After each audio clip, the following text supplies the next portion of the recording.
Would the meeting please come to order? The time is 12:05. This is our September 30th, 2025 special meeting of the Irvine City Council, called for two purposes. One, a closed session, and two, a study session commencing at 2 o'clock regarding public safety considerations in connection with the spent nuclear fuel stored at the San Onofre Nuclear Generating Station. Would the clerk please call the roll? Councilmember Carroll. Here. Councilmember Go. Here. Councilmember Liu. Here. Councilmember Martinez-Franco. Here. Councilmember Treseder. Here. Vice Mayor Mai. Here. And Mayor Agron. Here. And at this time, Mr. Peterson, our city clerk, would you indicate to people how they might participate in this special meeting today? Thank you, Mayor. Members of our audience who wish to speak may submit their name into one of the speaker kiosks next to the city clerk or in the main lobby. We also offer the ability to provide live comments via Zoom and submit written comments through our e-comment system.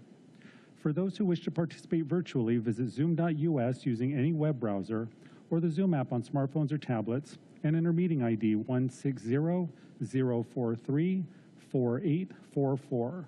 The passcode is 272906. You may also dial in by calling 669-254-5252 or 669-216-1590 and entering the same meeting ID and passcode. Those who wish to provide comments via Zoom are asked to enter the speaker queue by raising their hand electronically. The city clerk will call your name and allow you to unmute your microphone at the appropriate time. Those dialing in by telephone will be identified by the last 3 digits of their telephone number. We ask that you please state your name for the record. The time limits per speaker are noted in the posted agenda and are established based on the number of requests submitted. All requests submitted after the first speaker is called shall receive 90 seconds. Those who wish to provide written comments may do so by clicking e-comment on the City Council meeting agenda webpage at cityofirvine.org/ICTV. All comments will be provided to the City Council as part of the meeting record and will be uploaded to the city's website. For technical assistance with Zoom before or during the meeting, please call 949-724-6078. For any other questions or assistance, please contact the City Clerk's office at 949-724-6205 or via email at clerk@cityofirvine.org. Thank you, Mayor. Thank you. At this time, I'm going to turn to our city attorney to describe the items that will be considered in closed session. Mr. Melching? Thank you, Mayor. We have 4 items on for closed session consideration this afternoon. The first is a conference with real property negotiators under Government Code Section 54956.8. The property at issue there is 8000 Great Park Boulevard, Irvine, California 92618, and 17620 Fitch Avenue, Irvine, California 92614. The agency negotiators are Sean Crumby, the interim city manager, Pete Carmichael, the assistant city manager, Jeffrey Melching, the city attorney. The negotiating parties are the city of Irvine, and Douglas Freeman as the chief executive officer for OC Music and Dance. Under negotiation are price and terms of payment. The second item is also a conference with real property negotiators, and it's also under Government Code Section 54956.8. The property at issue there is 8000 Great Park Boulevard, Irvine, California 92618. The agency negotiators are the same as for the prior item. The city is negotiating with Ellen Pice. She's the executive director for Pretend City Children's Museum, and under negotiation there are the price and terms of payment. Third item on for consideration is a matter of existing litigation. This is under Government Code Section 54956.91.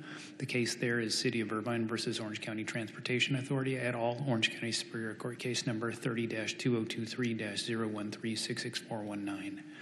And last, there's another item of a conference with real property negotiators under Government Code Section 54956.8. Here, the property at issue is 15207 Barranca Parkway in Irvine, California, 92618. The agency negotiators are the same as on the other two real property items. The negotiating parties are the City of Irvine and the Regents of the University of California, a California Constitutional Corporation on behalf of the University of California Irvine Extension.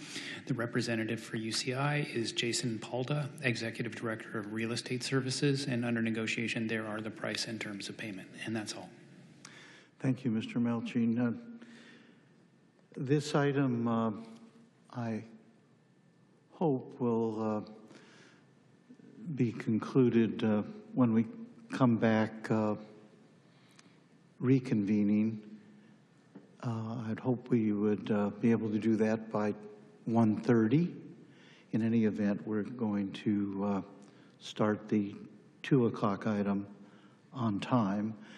At this time, however, I want to turn to our city clerk and ask, are there any requests for public comment that have come in? Thank you, Mayor. We have 11 requests to speak. 11 requests. I'll tell you what, let's limit folks to a couple of minutes each, 2 minutes each, and take that now, so that we can reconvene in closed session shortly after. Please call them in the order they were submitted. Thank you, Mayor. If I could call forward Doug Freeman, Ellen Pays, Dennis Bresch, Doug Elliott, and Deborah Franza, and Yusuf Kadesh, and Elijah Manacero.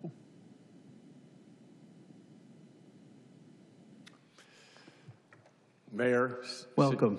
City Council members, it's nice to see you all again. I'm Doug Freeman, CEO of Orange County Music and Dance, and I'm going to be very brief because you know why we're here. You know what this means to Orange County Music and Dance, as well as Pretend City and the entire community in Orange County. You have done an amazing job in designing and framing the great park. It is our privilege and honor to be part of that. We will do whatever we need to do to make sure we get there and that we bring honor to the city. We will take every step necessary to mitigate the risks that the city may find. And we've done a number of things. You're well aware of them. We stand by to answer any questions and any requests that you have of us. But just so you know, we are grateful for your effort, for your thoughtfulness, for the fact that you came back 2 weeks later to really wrestle with us once again. Speaks to your concern, and for us, it's just a sense of respect that we have for all of you. So thank you for what you're doing, and we will be pleased with whatever decision you come to make. Thank you so very much. Thank you. Thank you for your comments. Welcome. Ellen Pays. Good afternoon. I want to add to Doug's comments as another potential. I interrupted, but your name, please. Yeah. Ellen Pays. I'm the executive director at Pretend City Children's Museum. I want to echo what Doug Freeman said about gratitude for the City Council, the City of Irvine, the staff.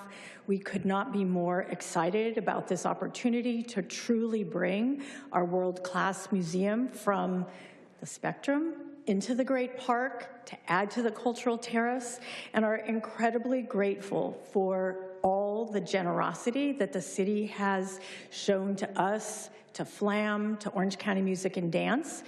I wanted to also update you that hopefully you will learn that Farmers and Merchants is strongly backing our project, and we're excited to really be able to finally hit the ground running and be able to bring both an economic impact, but more importantly, true world-class resources and services with amazing local partners to benefit the children and families of Irvine and the entire region. I also brought with you, I'm not sure you got to see it, there was the leaderboard in the Orange County Business Journal that describes the history and founding of Pretend City by 2 local women activists, one of whom is a huge backer of the museum. We are here as well to answer any questions that you might have today. Thank you very, very much for considering this additional support. Thank you for your comments. Dennis Bress. Welcome. Yes, hello. My name is Dennis Bress, and I'm a resident of Orange County, and I'm here to speak on item 1.3. And 1.3, and my position here to support in the public record is to end litigation and as soon as possible to allow the OCMF to be built without delay.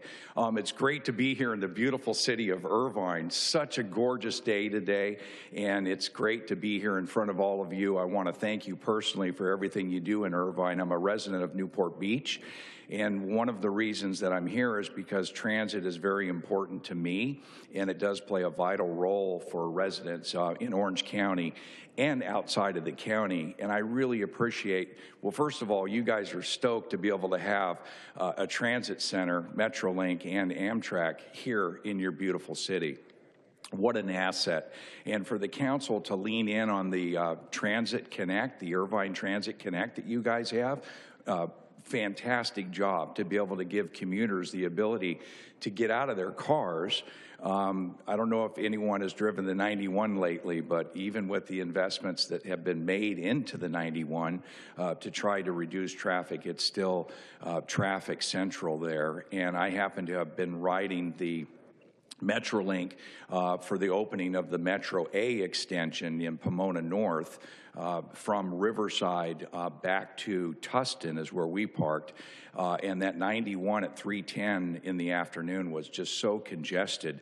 And Metrolink was really not full, but my thought at that point was this is an opportunity to give people who are in the beautiful city of Irvine the opportunity to consider Metrolink as an option to get into the city of Irvine for work or for shopping, and also to get back home and to get out of their cars. Just Thank to you. end Your it time up, is up. Go ahead. Your time is up. Oh, time is up. Okay, well, thank you very much for listening. Keep up the great work, and have a great afternoon. Thank you for your comments. Doug Elliott. Welcome, Mr. Elliott.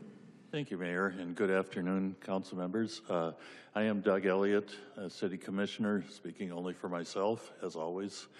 I also want to speak on 1.3 and echo the comments of my friend, Mr. Bress, who I think laid out the concerns very well. I am a pretty frequent Metrolink user. I hate driving the freeways anymore and avoid it whenever possible. So if I'm going to LA, I'm going to take the train. And it doesn't always meet my needs though, because there are gaps in the schedule. It doesn't operate between here and LA in the middle of the day, or so much in the evenings and weekends. So it's improved scheduling-wise over the years, but it could do a lot better if the ability was there to have more trains running on a more frequent basis. And this maintenance facility will allow us to do that. They say we could run trains every 15 minutes. I don't think that's necessary, but every hour throughout the day would certainly be nice. And it would be a great aid to workers who are commuting from faraway places, as Mr. Bress said. Get them off the roads, get them on the train. And I gotta say that since I've lived in Irvine, the one constant that I've always heard complaints about is traffic. And this maintenance facility will be a critical part of the public transit infrastructure and get people out of their cars and into trains. So let's end the litigation and get on with it. Thank you. Thank you for your comments. Deborah. Welcome. Thank you, My name is Deborah Franza. I've been in Irvine for about 5 years as a resident. Councilmember Mike Carroll, it's great to see you here. I'm in your district, D4. I'm an avid cyclist, and I've got the quads to prove it, but I won't show you today. When I heard about the OC maintenance facility, the litigation being stopped so that it can be built, it made me very excited because I take the train almost 3 times every week, and the delays are somewhat constant. It's at least 10 minutes late most of the time. And if we can get the Orange County Maintenance Facility to progress as we wanted to since 2003, it allows the trains to run at a more consistent time period. I think stopping the delays of the OCMF facility presents a really great opportunity for the Irvine City Council because it allows you to make everyone happy. The people who want to drive, they don't want traffic. Supporting the train maintenance facility reduces traffic. The people who don't want to drive, like me, who want to cycle and take trains because they love trains, get to do that, and they get to have a consistent train schedule that they can rely on. So I take the train to Mission Viejo for Saddleback College, and then I also take it up to LA. So it affects my life, my ability to go to college, and my ability to see my family pretty frequently. Some other things I want to mention are that my understanding is that the residents who would have been affected by the construction of the maintenance facility have come to a compromise, and so they're more than happy to move forward with the maintenance facility. So again, we're making everybody happy by continuing to build this and stopping the litigation around it. Finally, I do want to emphasize that it does improve the quality of life for all residents, people who want to drive and people who don't. So again, thank you for being here. I hope you all have a wonderful Tuesday morning. Thank you for your comments. Yusuf Kadesh. Welcome, Yusuf. Good afternoon, Mayor and City Council. My name is Yusuf, born and raised in Irvine, as many of you know. Yeah, I think the OCMF, it's been on closed session for a while now, and I think it's pretty concerning, the status of the litigation, and it's something that, as it relates to the future of transit in our region, particularly for Irvine residents like me who rely on transit and who have for employment, for recreation, what have you, for Metrolink specifically, this maintenance facility is what will will help Metrolink become what it needs to be for our region. You know, the 5, there's no more room to add more lanes. The 405, 91, and these critical freeways where service workers and people who are priced out of Orange County or who have to live in, who are priced out of our communities who otherwise would be here but can't. So they're having to suffer 2 to 3 hours of traffic congestion every day simply to get by. So I think investments like this are really critical for the future of not just Irvine residents, but the entire county, and making sure that we don't end up in a gridlock system. So yeah, obviously we don't know the whole nuances of the issues. I would not judge or anything like that, but just I think I wanted to come here today to say that it's really critical that this moves forward and the delays end as soon as possible so that Orange County residents and Irvine residents don't have to suffer in the same way. We can end the suffering as soon as possible. So thank you for your time. Thank you for your comments. Elijah Manacero. Welcome, sir. Good afternoon, City Council. My name is Elijah. Irvine is famous for being a master plan city and having wide roads that are well maintained. Despite this, traffic remains a daily issue.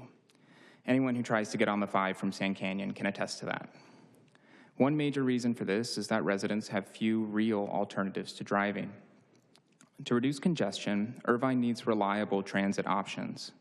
The maintenance facility is the behind-the-scenes infrastructure that makes frequent train service possible. Irvine residents deserve a choice in transportation. I urge you to support this project and remove any barriers to building this facility.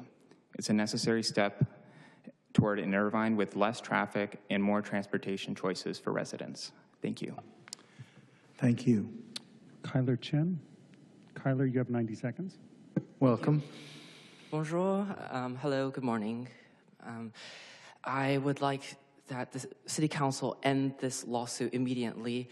I'm pretty sure planners and legislators across the state of California and in Los Angeles County are laughing at us for the fact that A, we have a terrible transport system, and B, we're pursuing litigation against our own transport authority to shut it down. So it's deeply, deeply disappointing.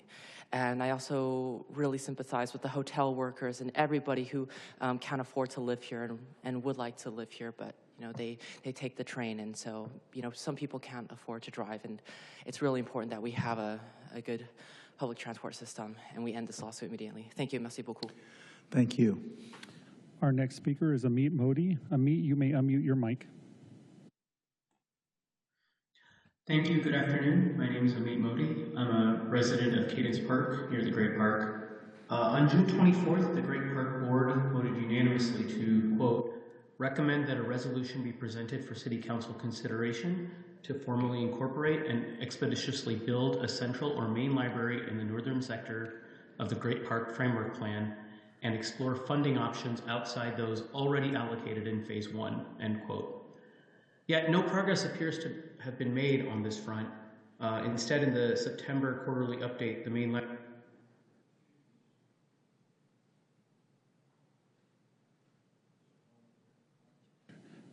Mr. Modi, we're on closed session items. There's no closed session item related to the library. So if you're speaking to one of the closed session items, you may continue. Otherwise, it wouldn't be appropriate at this time to speak on that topic.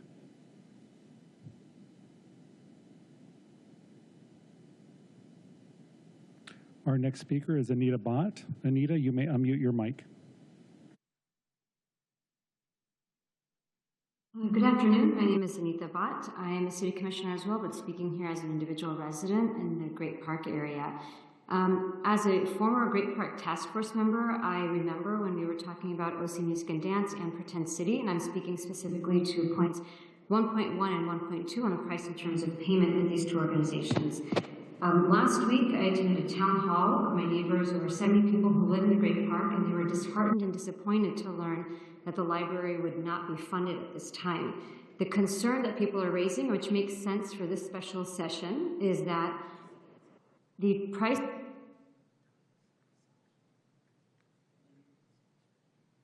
Anita, we're speaking to closed session items 1.1 to 1.4.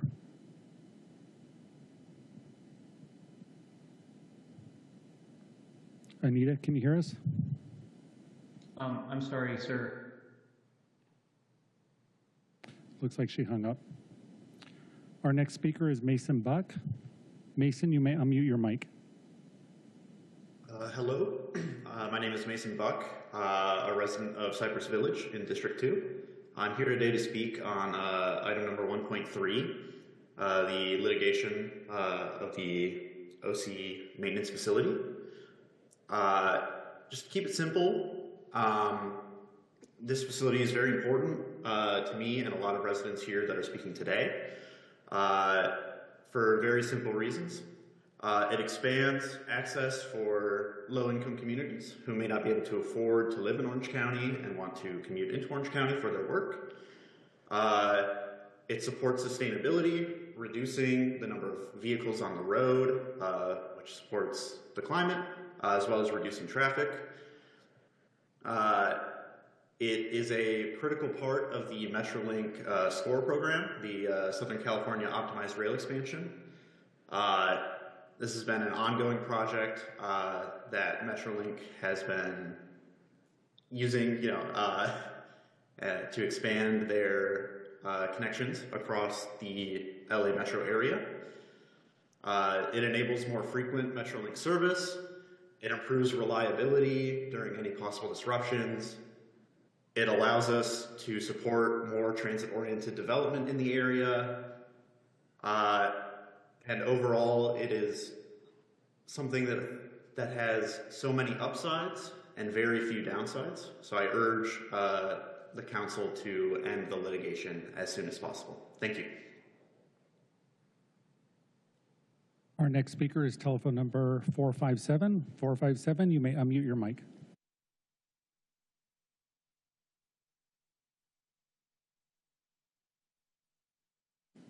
Hello. Hi, dear Mayor, Vice Mayor, City Council members.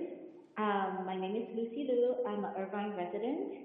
I understand that potentially OCMD and many other cultural entities are wonderful in their own right, but they are not designed for everyone. So I would urge the city to consider reprioritizing facilities such as a library that is designed for everyone from all ages and all backgrounds to be more accessible to the public sooner rather than later. Thank you. Mr. Mayor, if I may get back Anita Bott. I inadvertently cut her off. If that's okay with you, we'll go back to her. Let's make it clear to people that we are only considering public comment on items 1.1 through 1.4. Anything else is out of order. Thank you, Mayor. Thank you. Anita, you may unmute your mic. Thank you so much. I appreciate that. And Mayor, I'm speaking to 1.1 and 1.2, price in terms of payment with OCMD and Pretend City. It is clear to me after speaking with neighbors that they appreciate the opportunity to go to OCMD right now. They can go to Pretend City right now, but as it stands, the two libraries that we have are full. There's too much demand. They do not have seating. They are not able to access all the programming. And so there's a term called opportunity cost that I think all of us are aware of.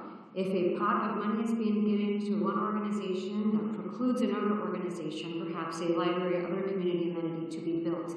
I do think these points are very relevant, and I appreciate all the council members understanding that this is a very strong sentiment amongst all the Great Park neighbors who are funding CFDs that are going towards OCMD and Pretend City. With all due respect to Mr. Freeman and Ms. Pice, I think it is important that you hear this point of view from the taxpayers and the neighbors in the neighborhoods we are hoping to serve.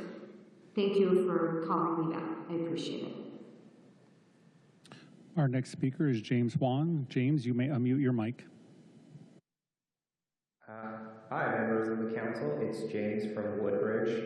I rely on MetroLink a lot to get around the county and to LA, and there's a common saying, frequency is freedom. That means if transit is frequent, you have the freedom to decide when you take the train, when you take the bus, to do whatever you want, not to be beholden to a very limited schedule, and also if you miss a train or something, then you're not stranded. Recently, I went to the dentist near the city of Orange, and I took the train there, but then after my dentist appointment, the next train was not for another few hours, so I was going to take an Uber, but that day the Uber was $50 just to get back home, and so I ended up taking the bus for like an hour and a half, when the train ride would have been less than 20 minutes. So frequency is a real game changer. MetroLink wants to run trains every 15 minutes, and that'll turn the MetroLink plus Amtrak Online from a limited service that you can use sometimes and very rarely on the weekends to something that you can rely on to get around at any time of the day, on any day of the week. And we should really be working to make that happen. And the rail yard is a core piece of doing that. It's invisible infrastructure. There's not a lot of people living near there. Environmental concerns have already been mitigated, and we can just move forward, drop the litigation, and turn Irvine into a city that is a true transit hub where people have the freedom to decide how to get around, when to get around, and to be a hub for the rest of the county so that people who work in Irvine can come here without any hassle. I urge the council to drop this litigation. Thank you. Mr. Mayor, there are 3 late requests in the queue. I'll defer to you as to whether or not to take those comments. Your microphone is not working. I'm sorry, there are 3 requests in the queue. They were late requests, but I'll defer to you as to whether or not to allow those. When you say there's 3? 3. All right, and that will be it. 3, and that's it. All right. Thank you, Mayor. Our next speaker is telephone number 802. 802, you may unmute your mic. You have 90 seconds.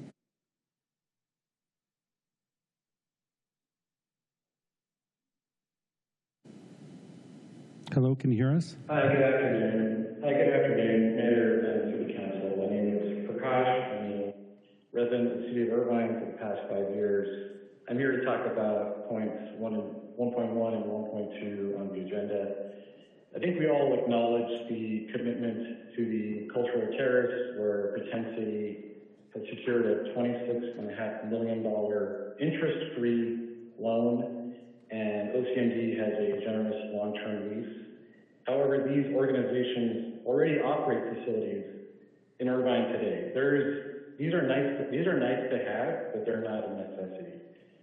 So I would encourage the council members to consider this. If OCMD or Pretend City, two great organizations, by the way, but if they're failing to meet their obligations under their current agreements, I urge you to consider using your authority to reevaluate the commitment of public funding, some public funding, I believe, but mostly private CFD dollars, and use those funds to build a library at the Great Park in Phase 1 as promised.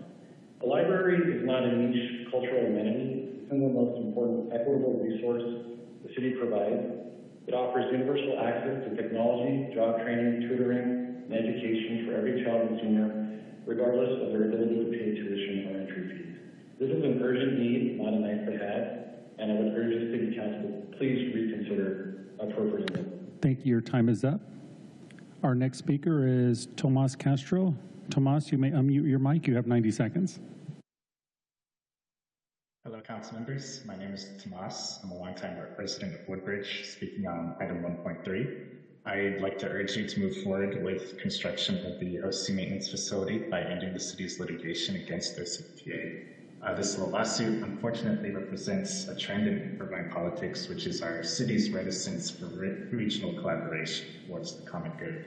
But today you have the chance to correct this mistake. Lifting the lawsuit will allow thousands of Irvine students, workers, and residents who rely on trains to experience higher frequency and more reliable service. The construction of this facility will create thousands of jobs while cutting greenhouse gas emissions from car exhaust by 51.7 million metric tons. As a frequent driver in our city, I would appreciate any chance we can take to reduce congestion.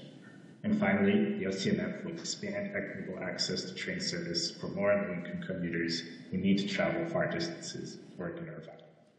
Our city should be making it easier to live and work here, not complicating life for thousands with trivial lawsuits. Please honor Irvine's 2-decade commitment to building this facility by ending your litigation and proceeding with construction. Thank you. Our next speaker is Lisa. Lisa, you may unmute your mic. You have 90 seconds. Hi, good afternoon, Council. My name is Lisa. I am a commuting student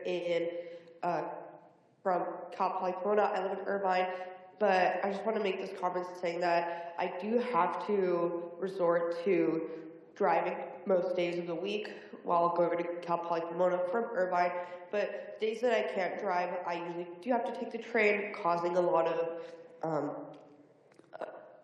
gaps in my scheduling. As other speakers have spoken, taking the train in Irvine can be unreliable just because the frequency is a bit sparse.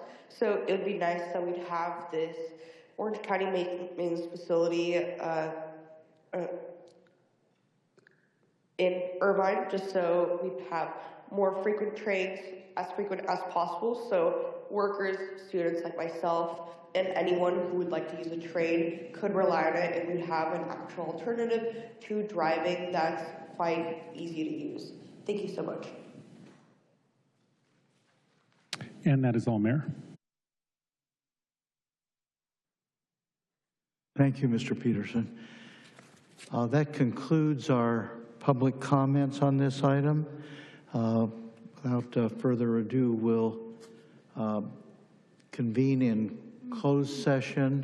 The time is 12:40 p.m. and we will hopefully return from closed session by 1:30, no later than 1:45. Thank you.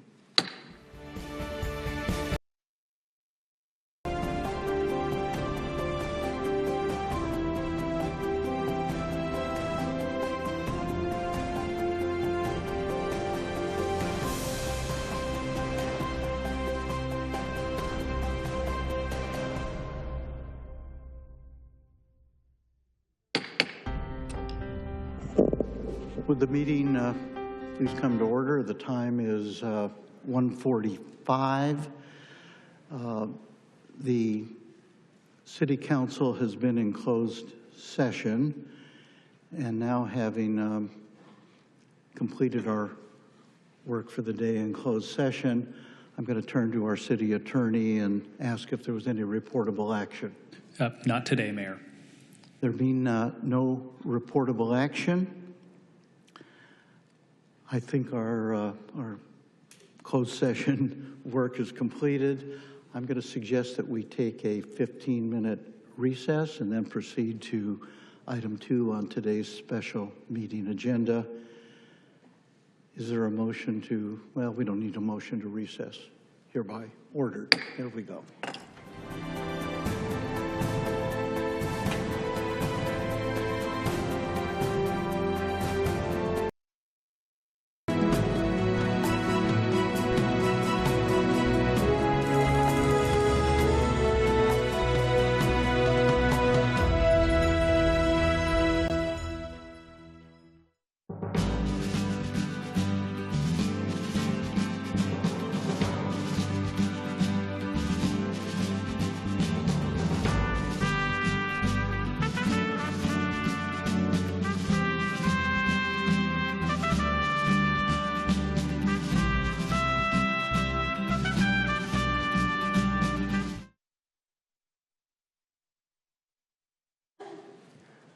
Would the meeting please come to order?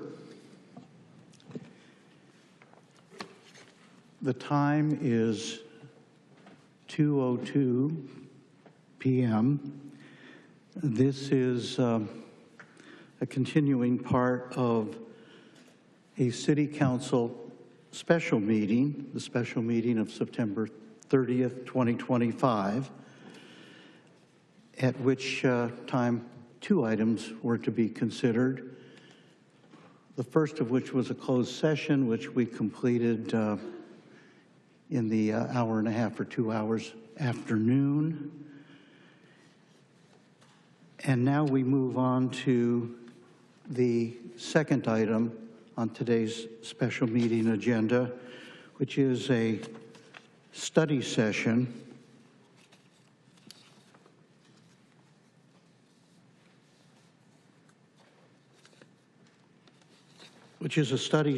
specifically described as undertaking public safety considerations regarding spent nuclear fuel stored at the San Onofre nuclear generating station.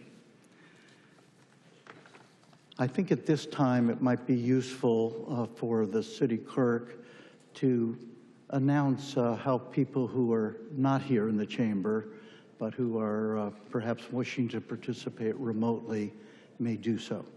Would you please go ahead? Thank you, Mayor. Members of our audience who wish to speak may submit their name into one of the speaker kiosks next to the city clerk or in the main lobby. We also offer the ability to provide live comments via Zoom and submit written comments through our e-comment system. For those who wish to participate virtually, visit zoom.us using any web browser or the Zoom app on smartphones or tablets and enter meeting ID 160-043-4844. The passcode is 272906.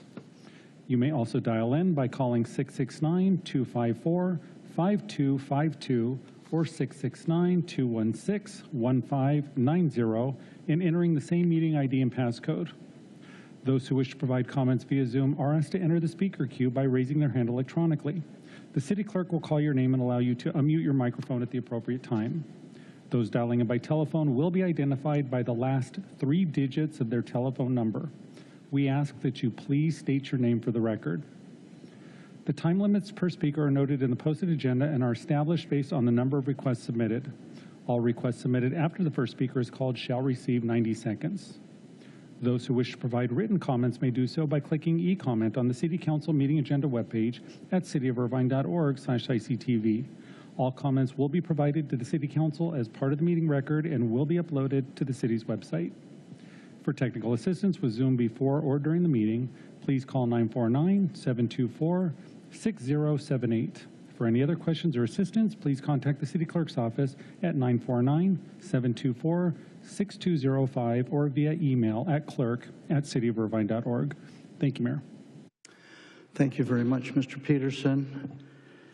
And I want to have it noted in the record all council members are present. I want to take this opportunity to welcome and thank all of those who, in some cases, made long trips to be here for this study session today. I have a number of comments to make at the outset, including describing how we propose that this afternoon's study session might be conducted and concluding by 4 o'clock. I want to acknowledge, and we will be introducing along the way, some special individuals who've been invited to make presentations and otherwise participate in today's proceedings. But the citizen activists who are gathered here are equally welcome and largely responsible for the fact that we're publicly discussing this very important issue. A study session of the kind that we're holding this afternoon is a little less formal than our normal council proceedings. It's intended to elicit discussion, thoughtful remarks about how we might tackle a very tough problem. I do want to take the opportunity right now, though, to thank the Samuel Lawrence Foundation, to thank Bart Ziegler and its former executive director, Rita McDonald, for assisting in bringing to us some outstanding individuals who can, I think, help enlighten us with regard to this entire matter of safe storage of nuclear waste.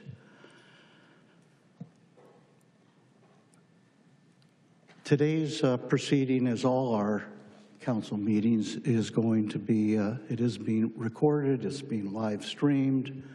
There are, I understand it, a couple of journalists here as well. All are welcome, and I hope this will be the beginning of a very productive discussion here in the city of Irvine regarding this matter. At this time, what I would like to do is just offer about 5 minutes of my own comments. I tried to sum these up in the last couple of days. Some of us have a long history in dealing with the San Onofre nuclear generating station. Well, let me put it this way. The top priority of government at any level, federal, state, or local, is to keep people safe. Here in Irvine, as in other cities, we are responsible for keeping people safe, not just from commonly experienced threats to public health and safety, for example, violent crime, dangerous drivers, or storms or floods or fires, but we must also think about keeping people safe from unusual but potentially devastating events as well. Irvine is just 25 miles from the closed-down San Onofre nuclear generating station, better known by the acronym SONGS, S-O-N-G-S. SONGS is located at the edge of Camp Pendleton, which, of course, is a vast 200 square mile U.S. military installation. Nearly 8 million people live within 50 miles of Songs. Like dozens of other nearby Southern California cities, we've had an uneasy relationship with the San Onofre nuclear generating station, dating back to the early 1970s when Irvine was founded. For decades, we relied upon and benefited from the electricity generated at Songs. Yet from time to time, many of us expressed concerns about risks associated with the nearby nuclear power plant. Public uneasiness grew with major nuclear power plant failures elsewhere. We remember them: 3 Mile Island in 1979, Chernobyl in 1986, and Fukushima in 2011. When Southern California Edison decided to begin decommissioning Songs in 2013, many of us, myself included, of course, breathed a sigh of relief. But then came the question: what to do with the accumulated radioactive nuclear waste? In the case of San Onofre, there are 3.6 million pounds of highly radioactive spent nuclear fuel currently stored on-site at Songs. This spent fuel, initially in cooling pools, is now dry stored on-site in canisters, both above ground and in vertical silos. Why is this extremely dangerous, highly radioactive nuclear waste stored on site? Because there is no national repository for nuclear waste, even though federal legislation adopted in 1982 promised a deep geologic repository by 1998. The Yucca Mountain Project, what was to be a designated deep geologic repository in Nevada, was terminated in 2011. Since then, there has been little apparent progress to find a permanent deep geologic national repository. Instead, through the leadership of U.S. Congressman Mike Levin, representing the 49th Congressional District that includes San Onofre, under his leadership, legislation is now being considered for a planned system of what's called consolidated interim storage of nuclear waste in designated consenting communities in Texas and/or New Mexico. Opinion varies on the prospects for the near-term adoption of the Levin bipartisan legislation, but the fact of the matter is that even if the legislation were adopted in the next few years, its prioritized implementation would mean that the last of the nuclear waste now stored at San Onofre would not be transported to a consolidated interim storage site until 2060, fully 35 years from now. So what do we do now? The 3.6 million pounds of highly radioactive nuclear waste is stored in 123 canisters, some above ground and others loaded into vertical canister silos, roughly 5 feet by 19 feet tall. These canisters, positioned in a marine environment on a bluff next to the Pacific Ocean, are over time susceptible to corrosion, king tides, even tsunamis that could trigger radiological contamination implicating millions of residents and thousands upon thousands of businesses in San Diego and Orange counties and neighboring counties as well. Let's remember, These canisters were never intended to remain at San Onofre indefinitely. I'm going to repeat that. These canisters were never intended to remain at San Onofre indefinitely. So where does that leave us locally? Mindful of our legal and moral obligation to keep people safe and recognize that we will not soon see a federal plan adopted and implemented for safe storage of the nuclear waste now stored on site at San Onofre, we need a locally developed, safer storage plan. A plan that, once implemented, would safeguard us in Southern California for the next 100 years or more, even if no federal repository is forthcoming. The way I see it, and this is just my view, we in Irvine, hopefully joined by other nearby cities and working with the Spent Fuel Solutions Coalition, can be instrumental in funding and otherwise leading in the preparation of that plan. Let's call it Plan B. Again, this would be a plan for the near-term safer storage of San Onofre's spent nuclear fuel.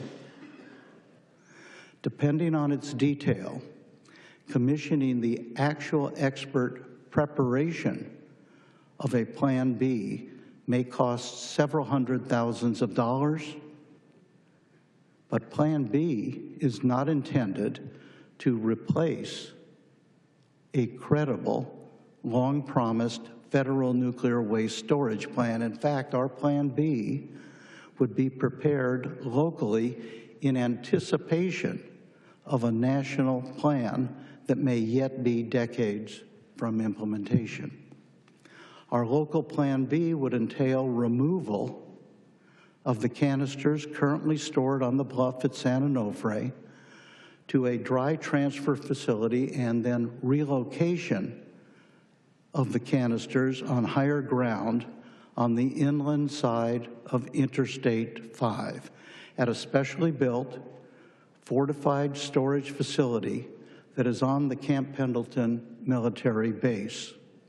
This higher ground, highly fortified storage facility, like the interior of the Zweilag facility, shown here in Switzerland, would be strategically located and strong enough to safeguard against any storms, floods, earthquakes, tsunamis, or even terrorist attacks for 100 years and more. Moreover, the facility would be designed to incorporate all manner of monitoring and maintenance to ensure the readiness of all stored nuclear waste for safe transport if and when a national repository is finally approved, built, and operational. I prepared these remarks hoping to give us some context, some history and some context as to where we stand in this matter. I, like others, continue to learn more and more. This particular study session is intended to further inform and educate us. We will not be taking any formal action. There'll be no motions or action to be taken. Instead, we will now turn to some expert presenters. I'm going to turn initially to my assistant, who's worked very hard and done an outstanding job in preparing me and us for this study session, Mr. Scotty Hong. And Scotty, would you proceed to introduce our first expert witness? The idea would be to take some presenter testimony and obviously allow time for then council members to raise questions, offer their own brief comments as we move on to others.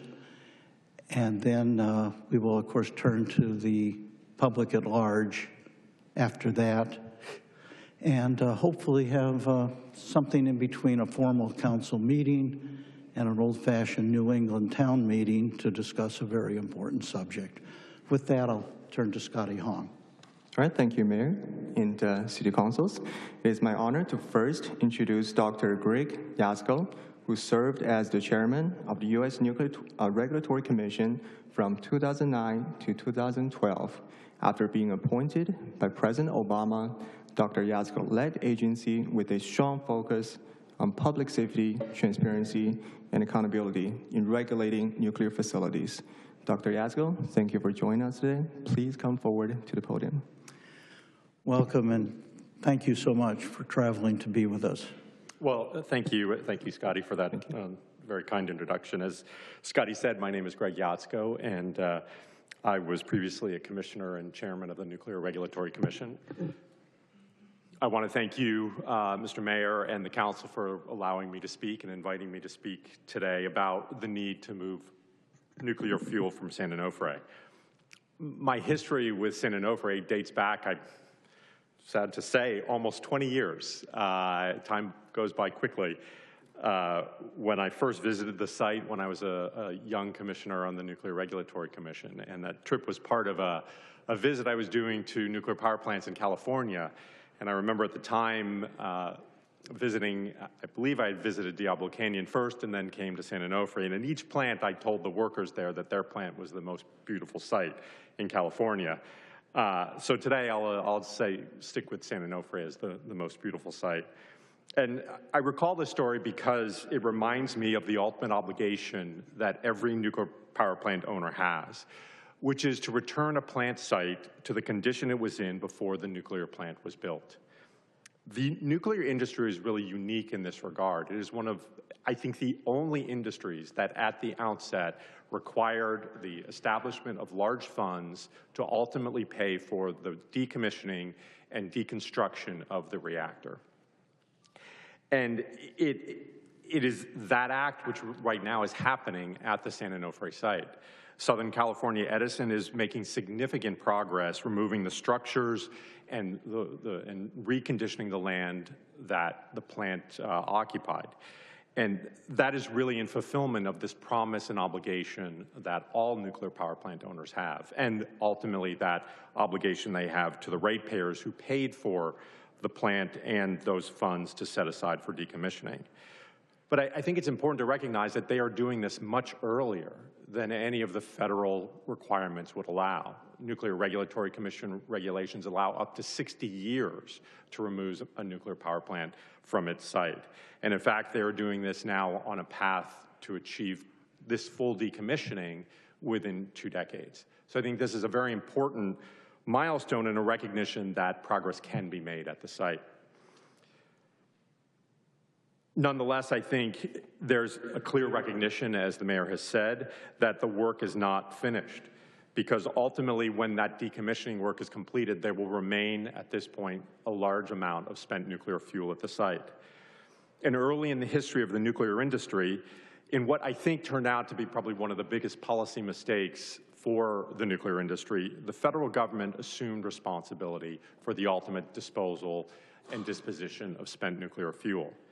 I think this mistake has led to the situation we are in today, where we have spent fuel at many reactor sites and almost an unwillingness for anyone to move forward and take responsibility for addressing that, because there is this looming responsibility of the federal government, which in a history that I've been personally involved with, has struggled mightily to fulfill its contractual and legal obligations to identify a federal repository. So in the years since that initial visit to the area, I've returned several times. As NRC chair, I toured the plant following the steam generator tube failures that ultimately led to the plant shutdown. As a private citizen, I've attended meetings hosted by the Samuel Lawrence Foundation, one last summer where I met the mayor. And finally, I've served as a co-chair on a panel established by Congressman Mike Levin to address spent fuel from San Onofre. Under his leadership, the federal government has restarted these efforts to try and make progress on the federal responsibility to deal with spent nuclear fuel. But I'm back today to share my thoughts on why I think additional efforts can be taken at the local level to move this problem forward, or move forward on the solutions. As has been said, the accumulated spent fuel from all 3 units of San Onofre is currently stored in above and below ground storage at the reactor site. This approach is temporary because the site is not and never will be appropriate for permanent disposal of spent nuclear fuel. The California Coastal Commission has permitted the current site until 2035. The Nuclear Regulatory Commission has authorized the storage systems for an initial 20-year period. While each of these permits and approvals have mechanisms for extension, they cannot go on forever. These facts, while inconvenient, are simply facts. Thus, until the fuel is moved, every effort must be made to identify and secure interim and ultimately permanent storage facilities for the San Onofre fuel. I think today there is too much acceptance that the permits and authorizations will simply be extended as long as is needed. While possible, I don't think this is the most responsible action by any of the parties involved, whether it's government organizations, whether it's the owners of San Onofre. And I think everyone can and should be more ambitious. While much of the blame for limited progress is directed at the failure of the federal government to move forward on a national, interim, or permanent solution, no nuclear spent fuel owner lacks the ability to act independently.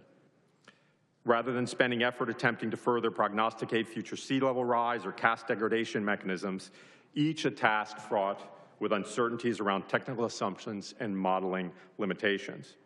Why not simply turn the question around and ask, how can we move the spent fuel sooner than we are currently looking at? And the question I understand this council is beginning to investigate is whether there is value in a study to formulate a plan to address that question. And I think there is. I think the goal should be to remove the fuel as close as possible to the expiration of the Coastal Commission's permits in 2035. Others have looked at these issues, but in different and very complementary ways. I was privileged to lead a study led by Congressman Levin to look at the policy solutions for addressing the spent fuel at San Onofre. That study produced a number of important recommendations for, among others, the federal government, many of which Congressman Levin, through his leadership in Washington, has implemented. San Onofre has also commissioned a strategic plan for the removal of the spent fuel. And because, as I cannot stress enough, the current site at Camp Pendleton is not a permanent storage location. The fuel will have to be moved. The question is simply how quickly can the owners of San Onofre accomplish that task? The plan that San Onofre developed was a step forward, but I think it had limitations. Those solutions were limited within the confines of commercial reasonableness and seemed to assume that the only solution is a federal solution. That, I think, will not be viable for quite some time. I think these were assumptions that limited the imagination and creativity of the authors because the fuel must ultimately be moved. The study reinforced what is already known, that moving the spent fuel from San Onofre is difficult, but it is not impossible. And most importantly, it is necessary.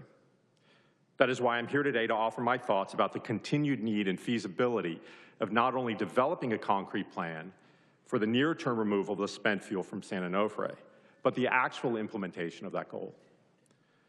The city of Irvine, while not immediately adjacent to the site, is part of an interconnected economic, social, and cultural region, which would be impacted by the continued long-term storage of fuel at San Onofre. Moreover, and I think this is an interesting fact that I really only learned as I was beginning to prepare for coming to this meeting, the city of Irvine has demonstrated how a city can lead the nation in addressing difficult environmental challenges. When nations addressed the threat of the ozone layer depletion by agreeing to the Montreal Protocol in 1987, the city of Irvine took the lead in actually implementing those policies by banning the use of CFCs throughout the city in 1989. This small, relatively new city in Irvine made national headlines implementing the global policy. This act in a seemingly unimportant municipality demonstrated for the world that this particular pollutant could be phased out. I think Irvine could serve a similar role today by developing a concrete plan for removing the spent fuel from San Onofre.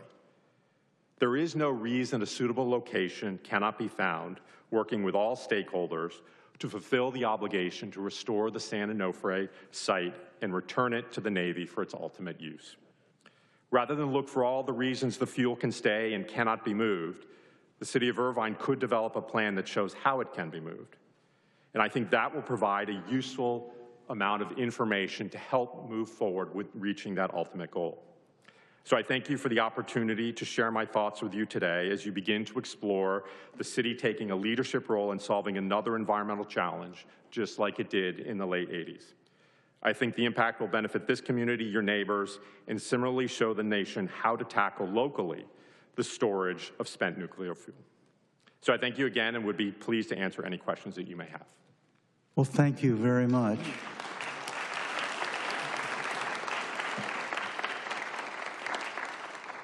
And thank you for giving us your perspective as having had the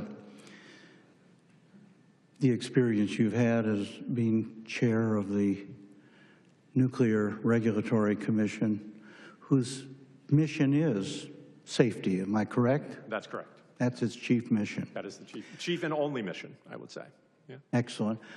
I think what we're going to do here is if you would maybe just stay there, okay, and maybe we could just allow 5 minutes of any questions that people might have, and if you gave an abbreviated answer, we'll move on to others then and come back to you and the others as well. Do my colleagues have any brief questions or comments? Let me call on Councilmember Martinez-Franco first, and then Councilmember Carroll. Our 5-minute rule no longer applies. It's a 1-minute rule now, okay? Well, first of all, thank you so much for coming here. It's an honor to meet you and to hear from your perspective. As I mentioned before, I worked with the community outreach for songs a few years ago, and it was fascinating to hear from both sides of the scientists and the community leaders, both concerns and the safety measures that they are taking. So it is concerning that we don't have a permanent repository, but hopefully soon we have something. My question is, I wanted to know what is the difference between Diablo nuclear plant and San Onofre? What is the position? Why don't we condense both? Or, I mean, I want to hear from you.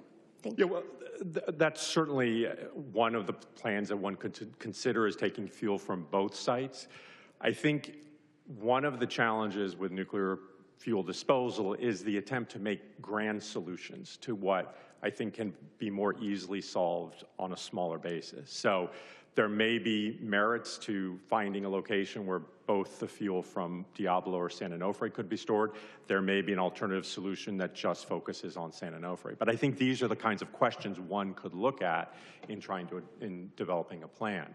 So certainly there are differences. The plants are in different parts of the state. There's broader space at the Diablo Canyon site. That reactor is also currently operating and will continue to operate for some time. So the San Onofre site is completely shut down and is really in this phase of decommissioning. So I think the goal is really to complete that decommissioning fully, which means getting rid of the spent fuel as well. Thank you. Councilmember Carroll.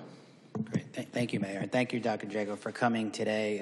It's really, really remarkable to be able to be up here while you're down there speaking to us. So I have a relatively simple question in words, and it might require hours of answer, but maybe you can somehow do some kind of compression and compact this one. The Nuclear Waste Policy Act of 1982 required the federal government to build a permanent spent disposal facility.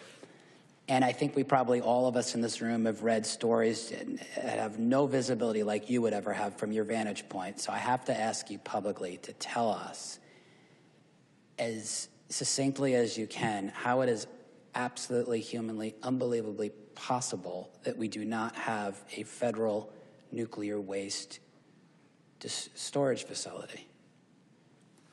Well, I would say the simple answer is it's a difficult task to have a permanent geologic repository. So the idea with Yucca Mountain, I look at or any permanent geologic repository, is really what I would call, it's the idea of bury it and forget it. So it is this notion that we could find a place where we could put the fuel and don't ever have to worry about it again. And there was very early on in the development of nuclear power, there was really almost a policy choice made that was always going to be a better solution than some type of continuous active monitoring and storage of the fuel. And I think the political dynamic of a single national repository, the cost, made it a very challenging public policy problem. I cannot think of any other industry in which the federal government has stepped in and said, develop your technology and we will take all of your waste and be responsible for your waste. So fundamentally, it was a mistake. It was a mistake to take that responsibility on for the federal government, because then it became subject now not to the individual needs of a nuclear power plant or of a local community, but to the entire national policy debate around energy and who knows what other issues got involved. So I think it is that, original sin, if you will, of the federal government stepping in and saying, for good intention, which was to stimulate the nuclear power industry, to say, we will take that responsibility on. And therefore, nuclear power plant owners could forever say, it is not our responsibility, it is the federal government's responsibility. And it is not a task that the federal government is well suited to do, to identify a geologic storage site for what is ultimately private commercial material. And so you have this very challenging dynamic that just made it fraught for success. And that's, I think, where we are today. But I think that's why, like, an initiative here in the city can turn that question around more to what can we do? And in fact, I think more can be done than people recognize if we just set aside for the moment the federal responsibility. Nothing, I think, you would be looking at is a permanent disposal, but it's interim options that would improve the situation from what you have. And I think if you look at that narrow question, that longer-term issue will always be there of the ultimate federal solution. Personally, I think we will never achieve that. I think we will ultimately have some type of consolidated storage at various parts in the country, and that will likely wind up being an acceptable solution. Well, thank you very much. Please take a seat and be comfortable. We'll probably be calling you forward again. Next, Scotty. All right, next I'd like to introduce Dr. David Richardson, Associate Dean of Research at UC Irvine in Public Health. Dr. Richardson is an expert on health effects of radiation exposure with extensive research on nuclear workers in the United States. He has also served on the U.S. President's Advisory Board on Radiation and Worker Health, the Science Advisory Board for the U.S. Environmental Protection Agency, and the committees of National Academies of Science, Engineering, and Medicine. Dr. Richardson, thank you for joining us today. Please come forward to the podium. Welcome. Welcome, Professor. Thank you. I'm aiming to keep this brief. I was asked to speak for 10 to 15 minutes. Let me start by just checking. Can you hear me okay? Yes, we can hear you fine. Great. And I heard the 10 minutes. That sounded great. That'll allow some time for a few questions. Thank you. So it's a pleasure to be here. The outline for what I'm going to talk about over the 10 minutes is basically 3 items.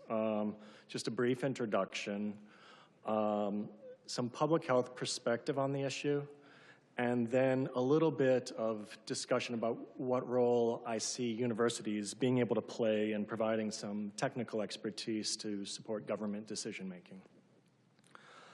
In terms of my background, I'm a professor of environmental and occupational health at UCI, and my research focuses on the health effects of environmental exposures, and particularly ionizing radiation. I've led studies at U.S. Department of Energy facilities across the country. I've worked at the Radiation Effects Research Foundation in Hiroshima, Japan on cancer among the survivors of the atomic bombings. And as was mentioned, I served on the advisory board to the U.S. President on radiation and worker health. Currently, my role, which is related, I think, to what I'll present today, I serve as the lead coordinating writer for the United Nations Scientific Commission on the Effects of Atomic Radiation, and specifically on the report which is coming out on radiation and cancer risks. And I also am a member of Committee 1, which is the Health Effects Committee for the International Commission on Radiological Protection. That's called the ICRP, and helps provide guidance internationally on radiation safety issues. Next slide. So after closure of the San Onofre nuclear generating station, the state approved a plan to store nuclear waste and spent fuel on site. And that involved loading canisters into enclosures near the Pacific Ocean. That, as was mentioned, was not supposed to be the plan. The plan was that the federal government would take action to move the waste to some more centralized remote storage facility. But currently, the situation we're in is that on site, there's nuclear waste and spent fuel, which is being held in canisters. Next slide. What I want to talk about sort of are kind of how we make sense of what the potential risks are to the public of this situation. So efforts to assess risk often proceed by breaking a problem into smaller pieces. Considering, for example, two elements here with this situation. One, the probability of an accident, and then two, the risk to the public in the event that such an accident would occur. So we have these two elements, the probability of an accident and then the consequences conditional on or if that accident happened. The first element is challenging for sure. While there's quite a lot of research on accident frequency for operating nuclear reactors, the literature relevant to judging the risks of failure for dry storage facilities is pretty limited. The Electric Power Research Institute attempted in 2004 to do some risk assessment on what those scenarios would be. The NRC in 2007 subsequently worked on some probability risk assessments for dry storage systems here in generic terms, not specific to San Onofre, but in general for a hypothetical site. While we could talk about the reasonableness of those efforts, I think what we can say for sure is that they laid out a menu of potential scenarios, or what could be called initiating events for accidents, that would lead to some release of material to the public and public exposure. And that's extremely useful as a starting point for planning.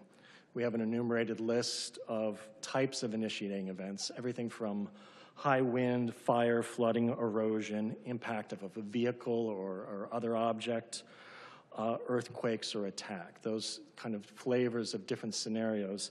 And then from those scenarios, not only the probability that they would occur, but the consequence in terms of public exposure if such an event were to occur.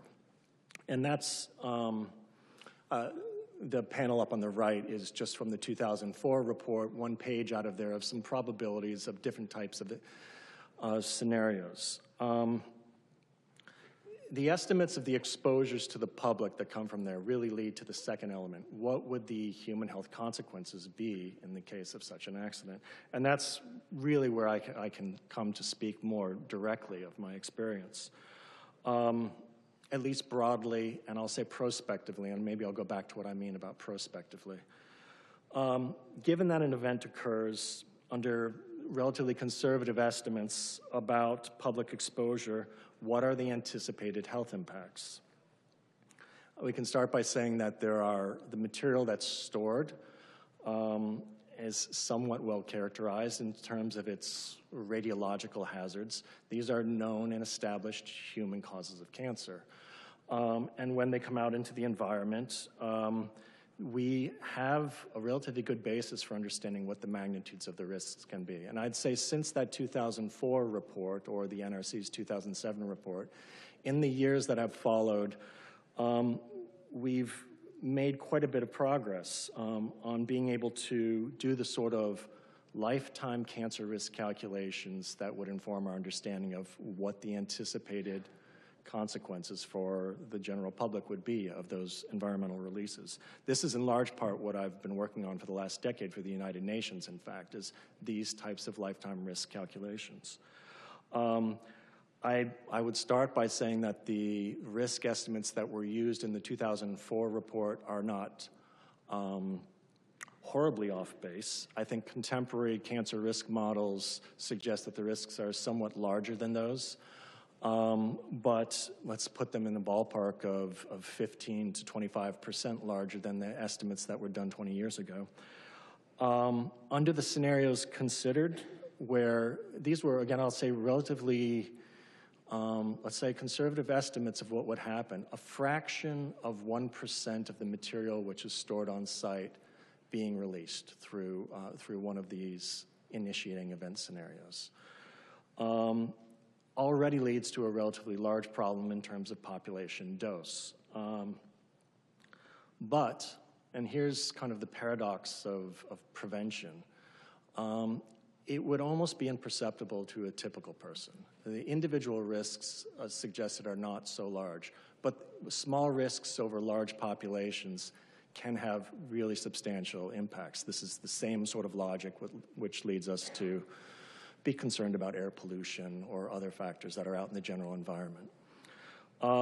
Currently in Orange County, this figure that's up there with all the dots is sort of an illustration of a thought experiment. Currently in Orange County, about 1 in 6 of us will eventually die from cancer, and that's the red dots that are up there. About 17% of the population is anticipated in the future that their cause of death will be some form of cancer cause.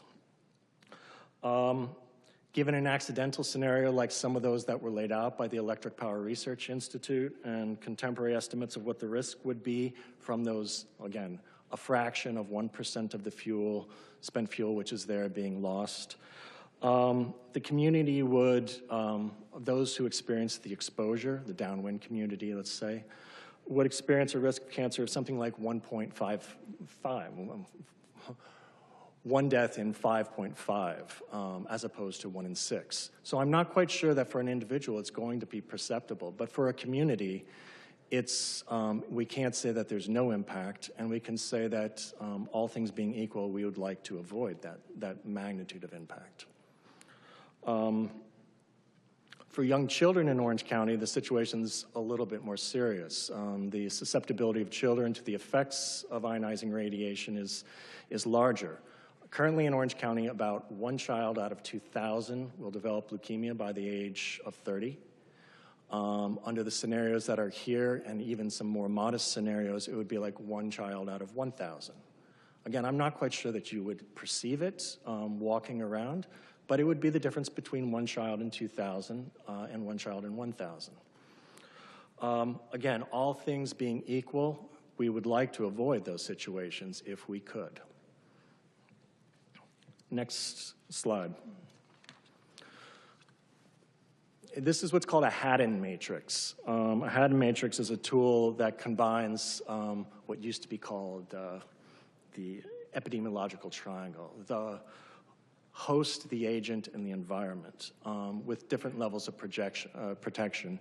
And this type of matrix has been extremely useful in other injury prevention and hazard reduction scenarios. One of the ways that we made such remarkable success in reducing highway fatalities from the 1970s today, for example, was through thinking like this of the Haddon matrix. That is, it's not simply an engineering control about what we do with the car, it's the environment for the roadways, and it's the human factors, training and preparation. It's before the accident occurs, and it's also after an event occurs, ways to mitigate the consequences. This is why we're remarkably better prepared to respond to a car crash today than we were in the 1970s, and we have much better survival rates post-crash. The Haddon matrix here, I've only put up and populated with information to illustrate some of the thinking which would go on. I think for you as a community, for us as people who are concerned about these issues, there's a lot of thinking and creativity that has to go into what we can do beforehand, during, and after to mitigate any sort of public health consequence of an accident or unforeseen event. And that's not simply an engineering problem. Again, this is a human factors consideration, the ways that we anticipate and respond and are prepared. It involves the social environment, transparency and trust with our institutions, and it involves the physical environment. Some of the discussions we're having about, given the fact that we have fuel, is the best location the location where it's currently at. Next slide, please. So the role of a university in providing technical expertise, these are really complex problems. There's a role, I think, first and foremost for facilitation and engagement. Some hope that there's levels of transparency and discussion, openness, and in dealing with these problems, my experience has been that you have to work up to a point of engaging different stakeholders and some level of trust and understanding.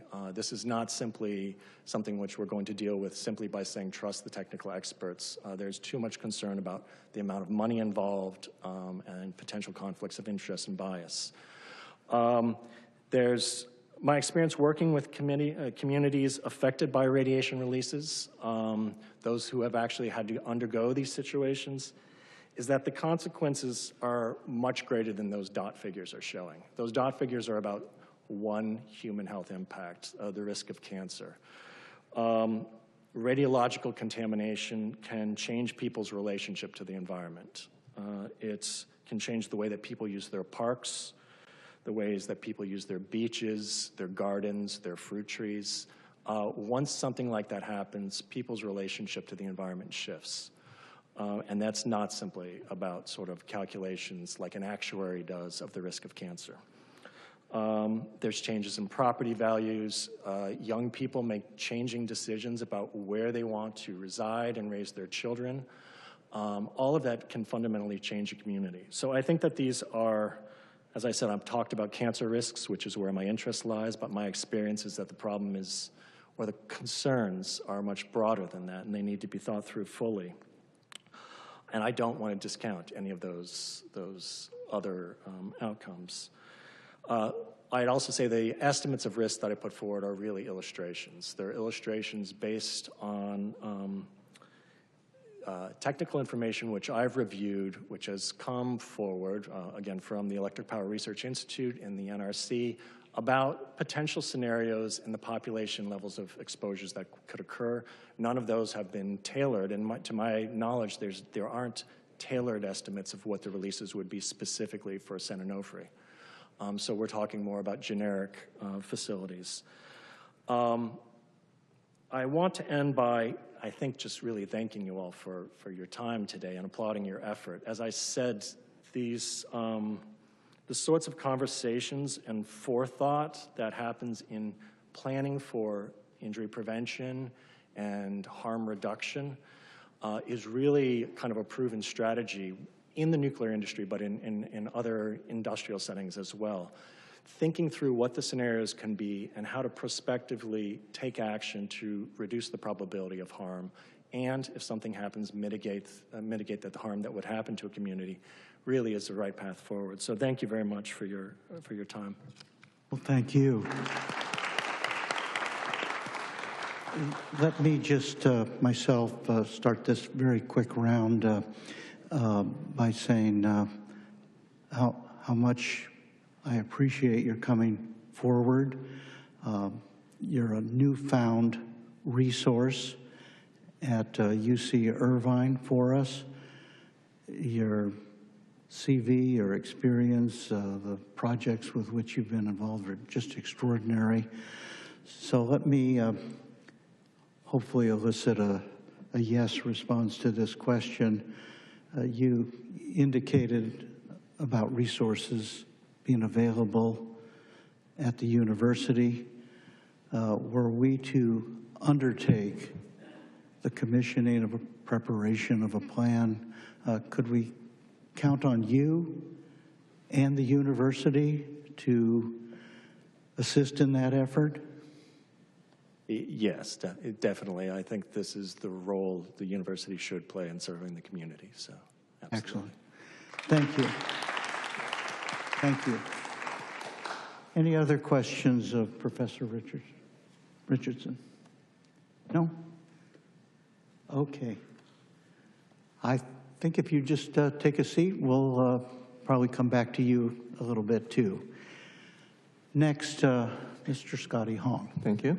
Next, I'd like to introduce Dan Stetson, Chair of the Community Engagement Panel for San Onofre Nuclear Generating Station.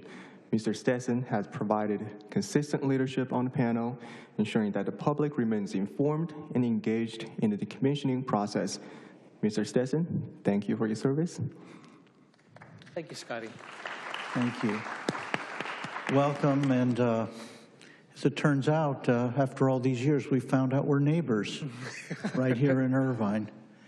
And thank you for all you have done with the engagement panel and otherwise. It's much appreciated. Go right ahead. You're welcome. Mayor Agron, members of the Irvine City Council, good afternoon. It's an honor to speak with you today. My name is Dan Stetson. My wife, Roxanne, and I have lived in Irvine for 38 years. We love it here. We thank you for your service in making Irvine such a wonderful place to live.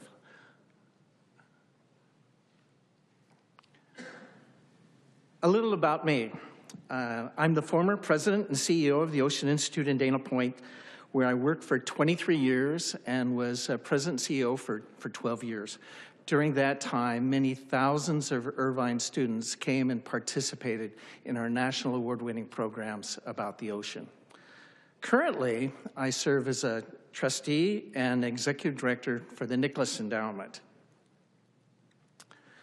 I'm here today as the volunteer chair of the Community Engagement Panel for the Decommissioning of Songs. I have served on that panel since 2014. Back then, I had a lot more hair, and it wasn't so gray. I'm also a member of Congressman Levin's Spent Nuclear Task Force, of which Dr. Jasko is chair. As you can see, I've testified before Congress, the Department of Energy, and a number of other agencies as well. I have also helped coordinate over 25 tours of songs. Many of you have come down for a tour, and those of you who have not yet come, I'd like to extend an invitation to come down and learn about the decommissioning firsthand. A little bit about the Community Engagement Panel. It was created by the co-owners of songs to serve as an open conduit or a two-way bridge between the public and the utility. We are neither, as it says, a formal decision-making nor an official oversight body. We're comprised of 18 volunteer representatives from surrounding cities, including, as you can see, so many different places here. Here's a list of our current members. More than half are elected officials. This includes two of our county supervisors from the 5th District, Supervisor Katrina Foley, and from San Diego County, Supervisor Jim Desmond. The public CEP meetings themselves, functionally, we have quarterly meetings. I've participated in over 40 of them so far, every single one of them. They're divided into, we usually have about 3 hours. And during the meetings, the first thing that happens is there's updates from SCE in terms of what's going on during the decommissioning process.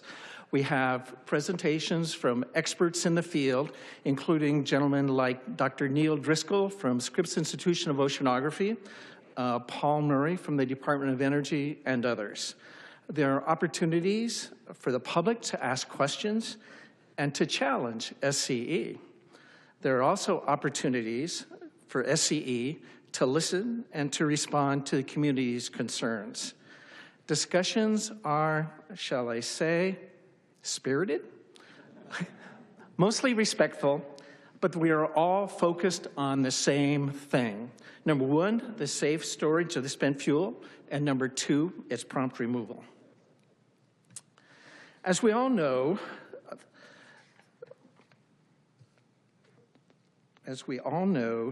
the plan was, under contractual agreements, SCE is required to return the site back to the condition that it was before it was operating. However, due to U.S. policy, The spent fuel is going to remain there until a site is found for it. As you can see on the left, that's the plant while it was operating. On the right-hand side, on the left side of that slide, you can see the ISFAC. That's where the spent fuel is currently stored. And also in the upper right is the switch station. And that's going to remain as well. That's a really important pivot for the electrical power between North and South counties. As mentioned before, there are 123 canisters of spent nuclear fuel at SOGS, and for many, this is a major concern. As such, these canisters and the spent fuel have been and continue to be the subject of many, if not most, of the meetings that we have of the CEP. The topics that we have covered have included, number one, the construction of the canisters, the steel, the material, the thickness, the welds. 2, seismic conditions around SOGS. 3, the engineering of the spent fuel facility. 4, the potential impacts of climate change, sea level rise, and environmental disasters. 5, the security systems in place. And 6, SCE's Defense in-Depth program, which includes inspections, monitoring for possible leaks, and repairs. There are approximately 3,000 canisters at over 100 sites in 34 states around the country. This is a national problem, as was just mentioned, in terms of finding a community that's willing to accept the spent fuel.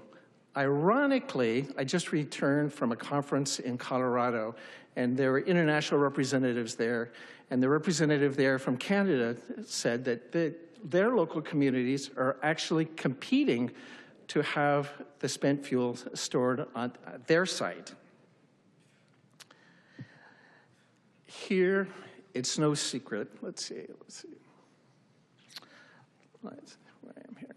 Oops, back a little bit. Thank you. It's no secret that the U.S. spent fuel policy has been a costly failure. Number one, the communities around San Onofre never consented to the storage of the spent fuel. Let's see, how am I on my slides here? Oops, I'm back a little bit here. Yeah. Oops, Sunny, I need you to help me, Scotty. I'm on slide 11.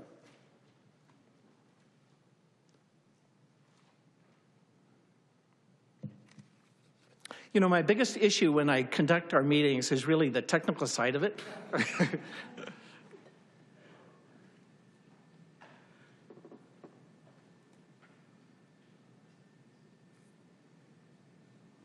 Slide 11. There we go. Okay, here we go. Thank you. I'll just ask you to help me. Okay. It's no secret that the U.S. spent fuel policy has been a costly failure. Number one, the communities around San Onofre have never consented to the storage of spent fuel. 2, the utility customers have prepaid for disposal, and nearly $50 billion has accrued in the National Waste Fund. 3, ongoing delays are costing you and me, the American taxpayers, an additional $2 million per day. Number 4, the song sits on federal land, and the U.S. Navy has told us they want their land back. 5, with the nation considering new nuclear projects to meet its projected energy needs, the back end of the fuel cycle still must be addressed. And number 6, it's obviously unfair to burden our future generations on this. Okay. Scotty. Next slide, please. So how can Irvine help? Next slide. Right. Okay, we got this down. The federal government, as you know, has sole jurisdiction over the matter. However, Irvine can step up, and there's a number of things that they could explore to help. Number 1, the city could add their voice to the many other cities calling for policy reform and the removal of the spent nuclear fuel. They could join the more than a dozen other adjoining cities, counties, the California State Assembly in adopting a resolution supporting the removal of the spent nuclear fuel. They could support the DOE's consent-based siting process currently underway. They could attend and participate in the CEP meetings, which I chair, And I was going to say they could join and become active in the Spent Fuels Solutions Coalition, but it's my understanding you have recently joined, so I want to thank you for that. Next slide, please. So what are the Spent Fuel Solutions? As mentioned, well, what it is it's a national coalition of over 280 members from 9 states. It's free, and it's open to anyone can join. It's co-chaired by 2 of our CEP members, Orange County Supervisor Katrina Foley and San Diego Supervisor Jim Desmond. On to the next slide, please. The coalition is dedicated to, number 1, raising awareness of the spent fuel challenges, 2, pressing for policy reform, and advocating for the safe removal of the spent fuel through a consent-based process. Next slide, please. So how can you help? How can I help? Every voice is important and indeed needed. You could join the spent fuel coalitions that I just mentioned. You could also come and participate at our spent fuels, at our CEP meetings. In fact, we have a special one coming up on October 16th. It's going to be a hybrid meeting, and this meeting will be an in-depth presentation on the spent fuel storage and the initiatives to remove it. It will feature Dr. James Byrne, who is an associate professor of materials science and engineering from the University of Virginia. I hope to see you there. Next slide, please. That concludes my presentation. Thank you once again for today's meeting on this most important topic. Thank you.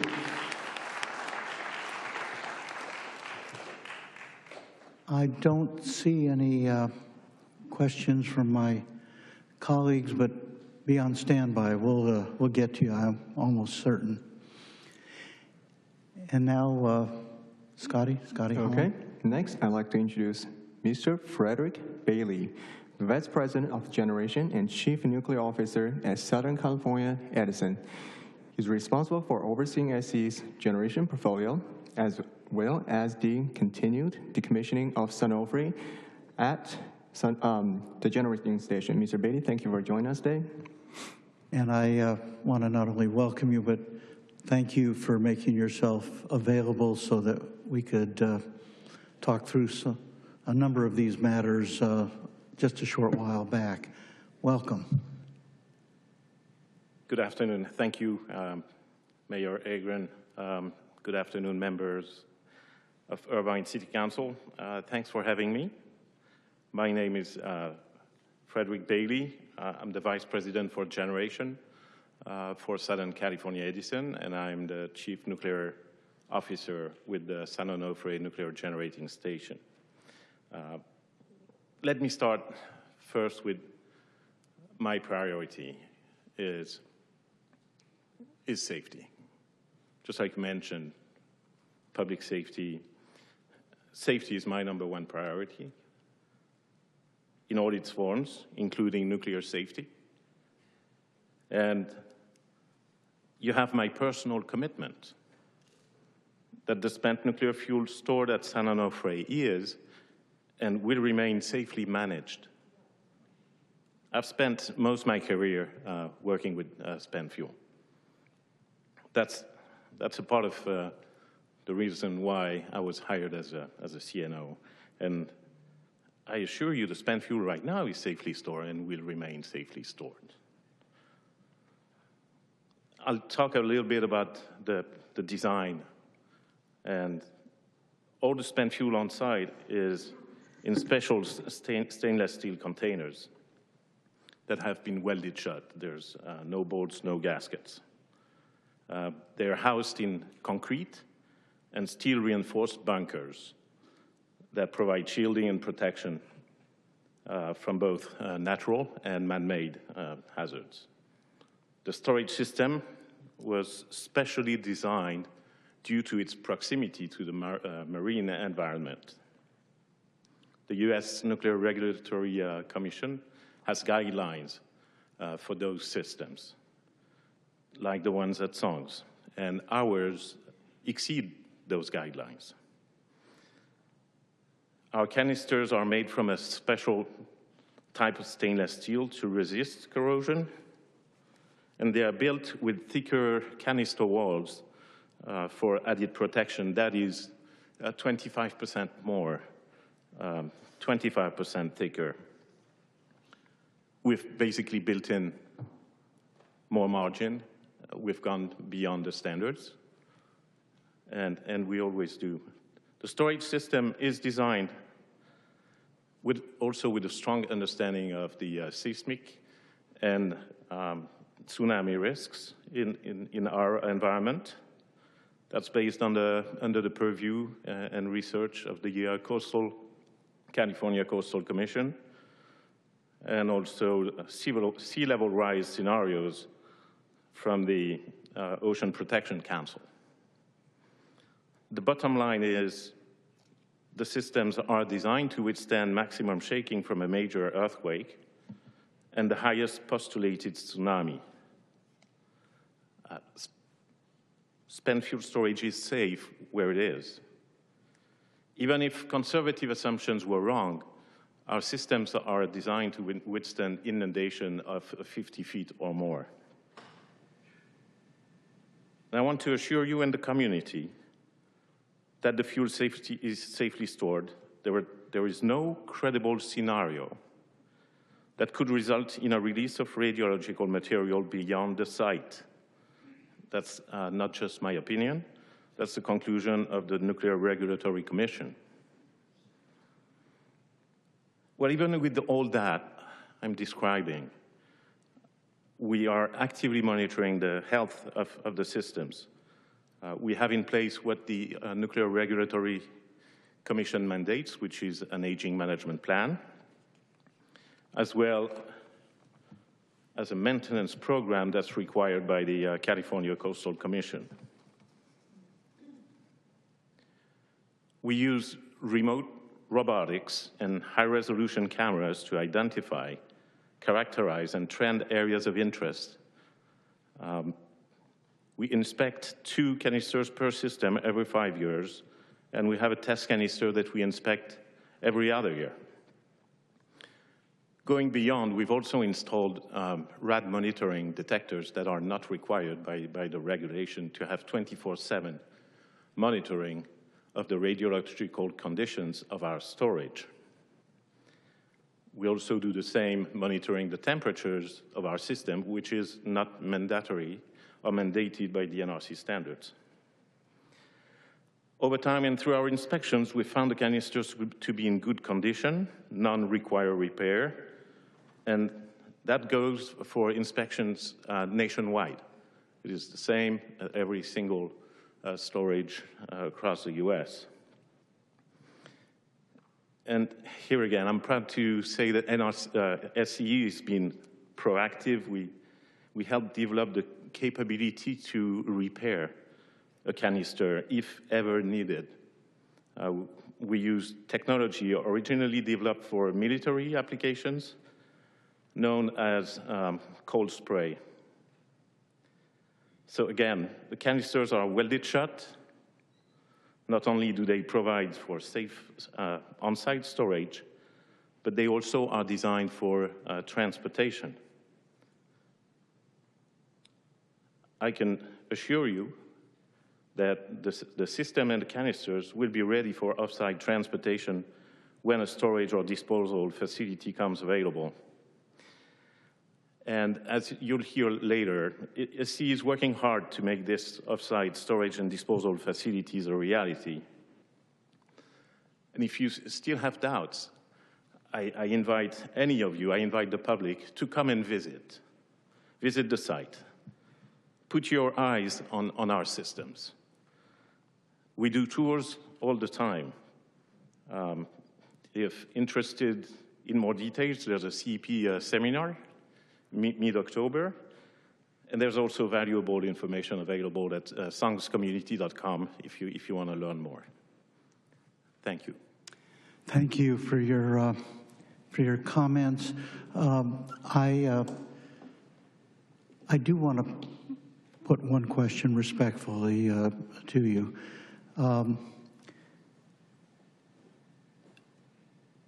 Your assessment of the absolutely safe conditions that exist now, does that hold for the year 2050, 2060, 2070, if in fact the federal government continues to disappoint us? Yes. In fact, after the Yucca Mountain project was canceled, the Nuclear Regulatory Commission looked at longer-term storage and what they referred to as indefinite storage of spent nuclear fuel. And that's when the inspections and the aging management plan has come into play. This plan was, after 20 years of having the spent fuel stored, the NRC requires inspections. What we are doing for the other storage that was commissioned later with the vertical systems is that we agreed to start the inspection right away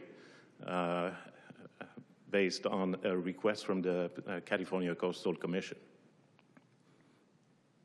All right, thank you. I see no other requests. You have a colleague here as well, and please be on standby. Thank you so much.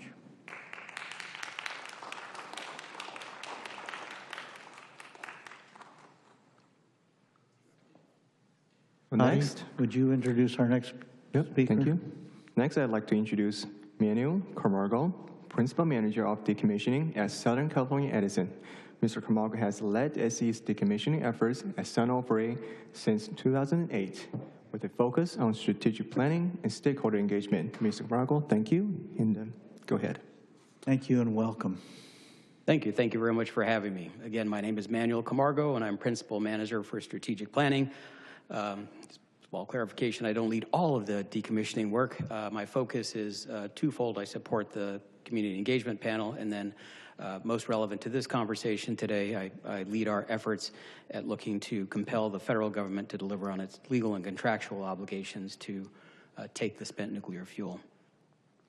So thank you once again for having me. I also, if anybody wants to see it, I have a sample of the stainless steel that we use.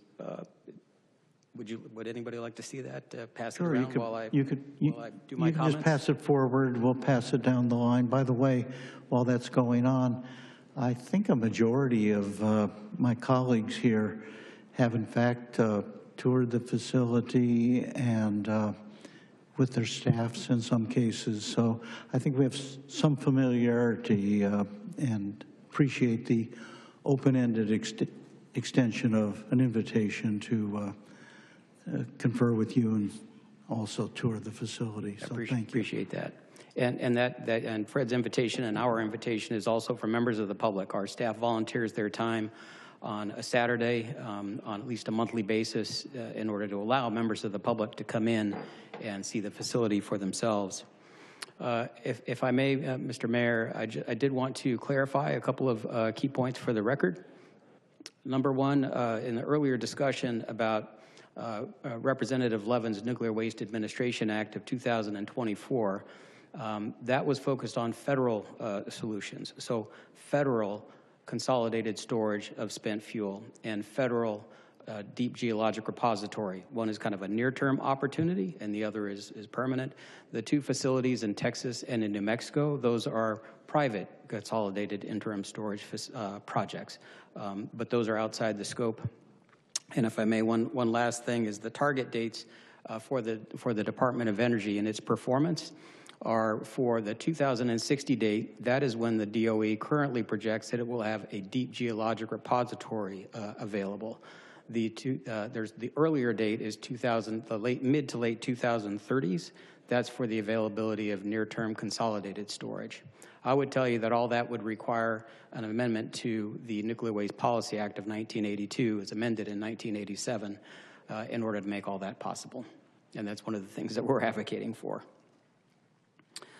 So I just want to make sure that it's clear that we at SCE, we are not satisfied with the status quo and the spent fuel that is stranded, really, at SONGS today.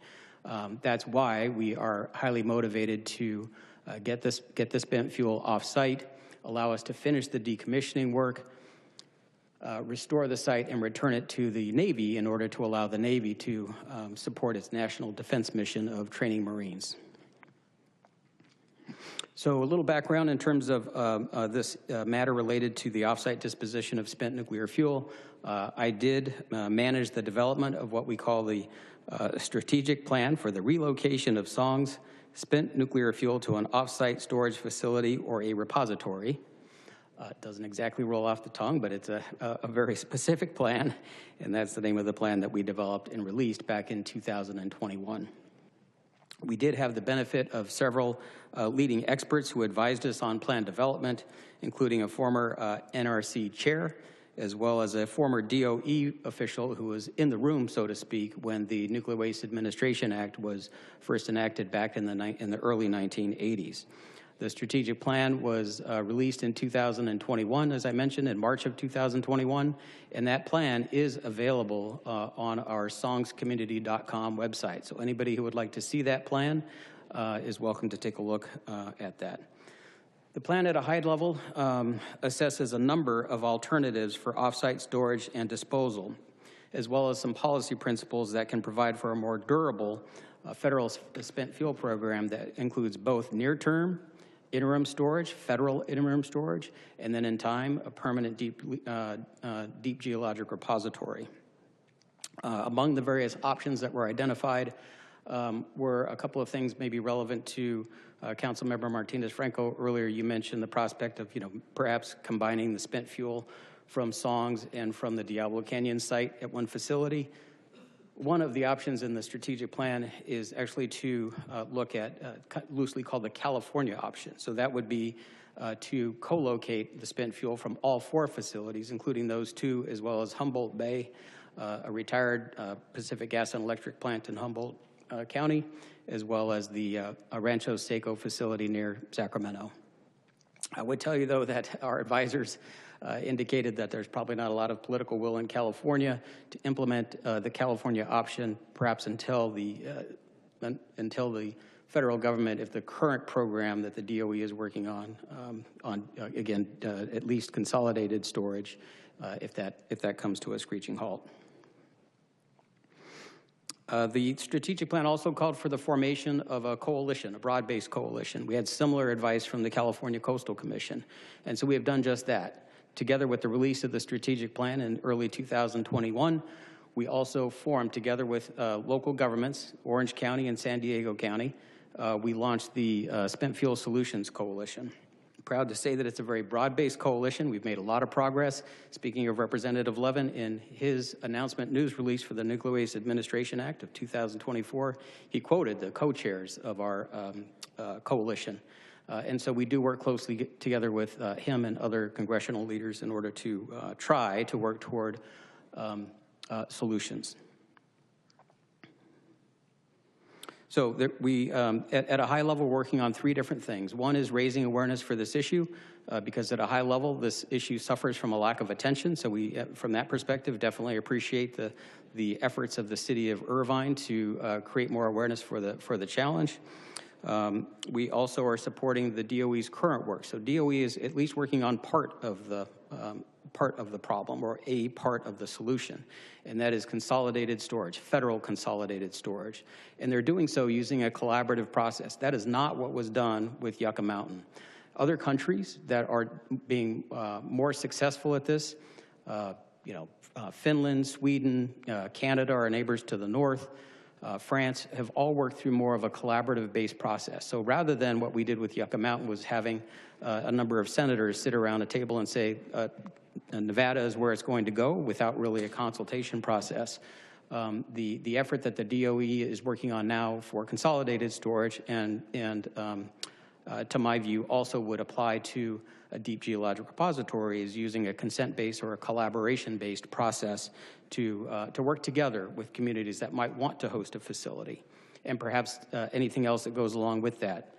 Being entertained here in the U.S. at present is reprocessing that has the potential to bring well-paying jobs with it. So there is that opportunity to work together with communities to see which communities would want to host a facility, and there's progress being made there.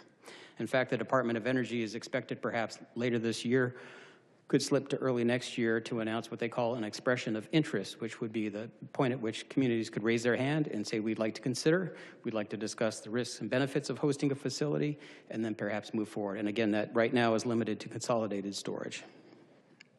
Part of that has to do with the limitations on the Nuclear Waste Policy Act. Right now, the Nuclear Waste Policy Act, without getting into a lot of detail, requires that the deep geologic repository, and remember, DOE is saying maybe 2060, you have to have construction authorization for the DGR before you can break ground on a consolidated storage facility. So for a number of reasons, it's very important to amend the Nuclear Waste Policy Act, at least in our view. We do see, though, a window of opportunity that's opening, and we look forward to trying to navigate that successfully. We certainly would love to be able to partner with the city of Irvine and other stakeholders who also share an interest in solving this problem, and because we could use we need all the help we can get. So with that, let me pause and be happy to answer any questions that you may have. Thank you. I see no questions on the screen here from my colleagues, but please take a seat. We're apt to be calling on you in a little bit. Thank you. Thank you. Why don't we move along now? We've got a number of other public presenters who had signed up. Is that correct? Yes, Mayor, we do have some citizen presenters that are here. 6, all right. With that, let me turn to you, Scotty, or to you, Mr. Peterson, our city clerk, either one. Thank you, Mayor. Call them forward one at a time, please. Of course. Thank you, Mayor. If I could call forward Sarah Moscow. Yeah. I'm also going to ask, in the interest of time management here, we have lost, let's see, we've got 4 or 5 council members. It takes 4 to hold a quorum. 2, I know, are on their way to a nonprofit fair of some kind and had to leave by a quarter of 4 for sure. But meanwhile, if we could just proceed apace, I think we'll learn a little more. Welcome. Good afternoon. My name is Sarah Moscow. I want to thank each of you on the City Council for this amazing opportunity to participate in this open democratic process about an important issue that can affect all of us. I'm a brain scientist and a psychologist by initial training, and I'm here today as a nuclear safety advocate. I'm also your neighbor. I live in Laguna Beach. I'm here to speak in favor of Mayor Agron's proposal of a way that the city of Irvine can lead Southern California in getting to a practical plan to more safely secure the nuclear waste at Songs until the federal government can take possession of it. I've been working alongside Larry Agron for the last 5 years in doing a lot of research and some writing related to this project.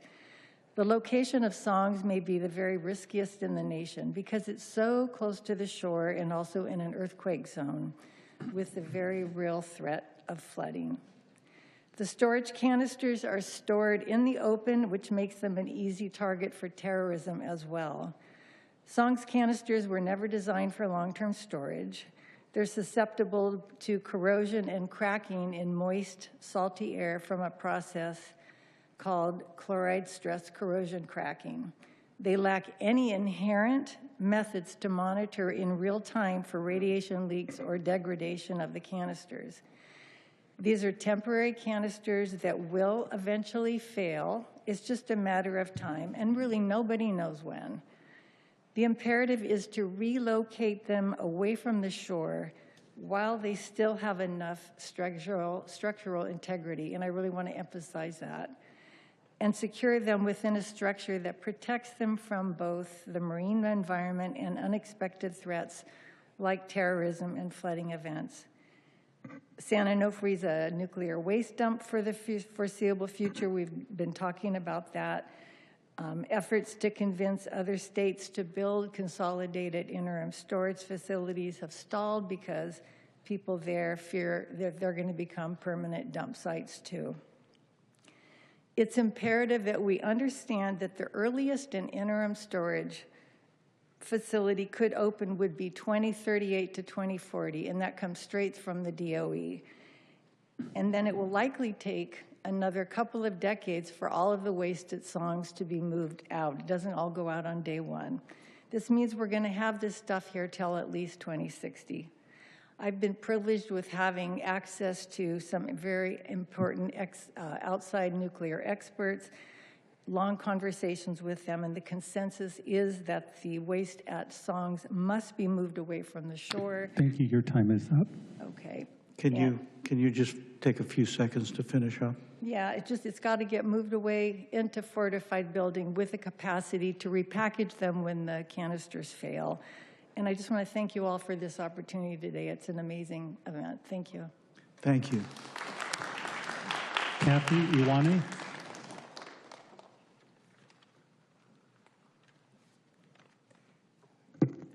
Good afternoon, Welcome. Mayor and council members.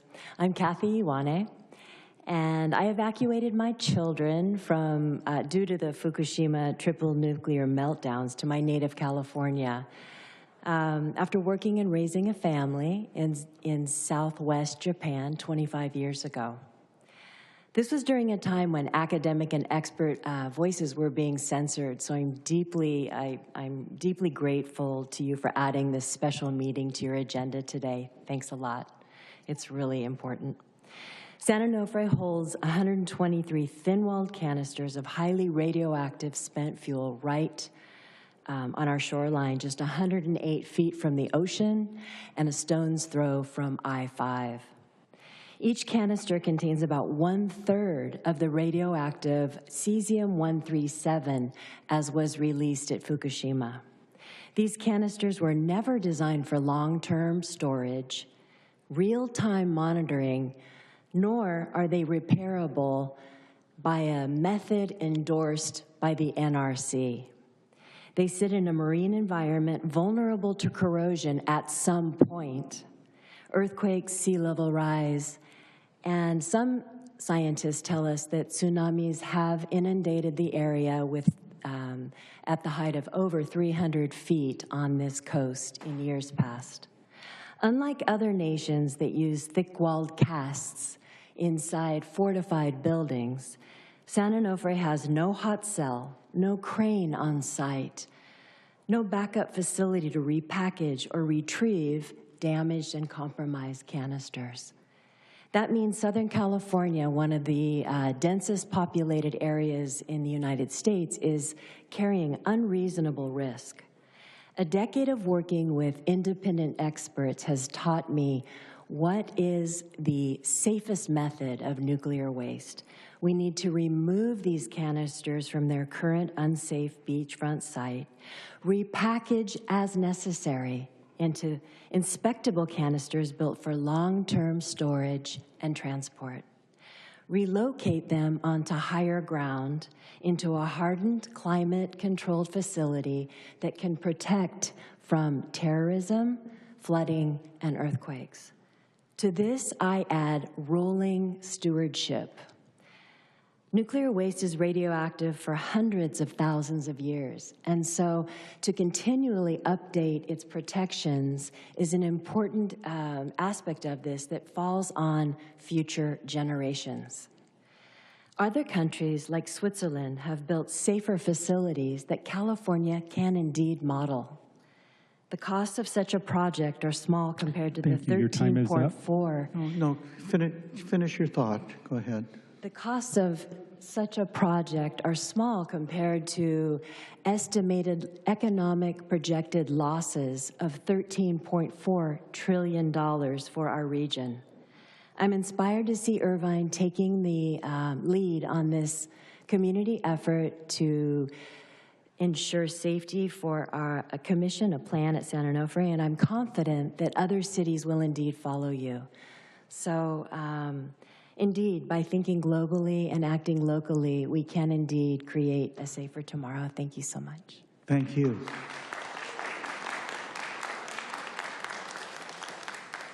Peter Anderson.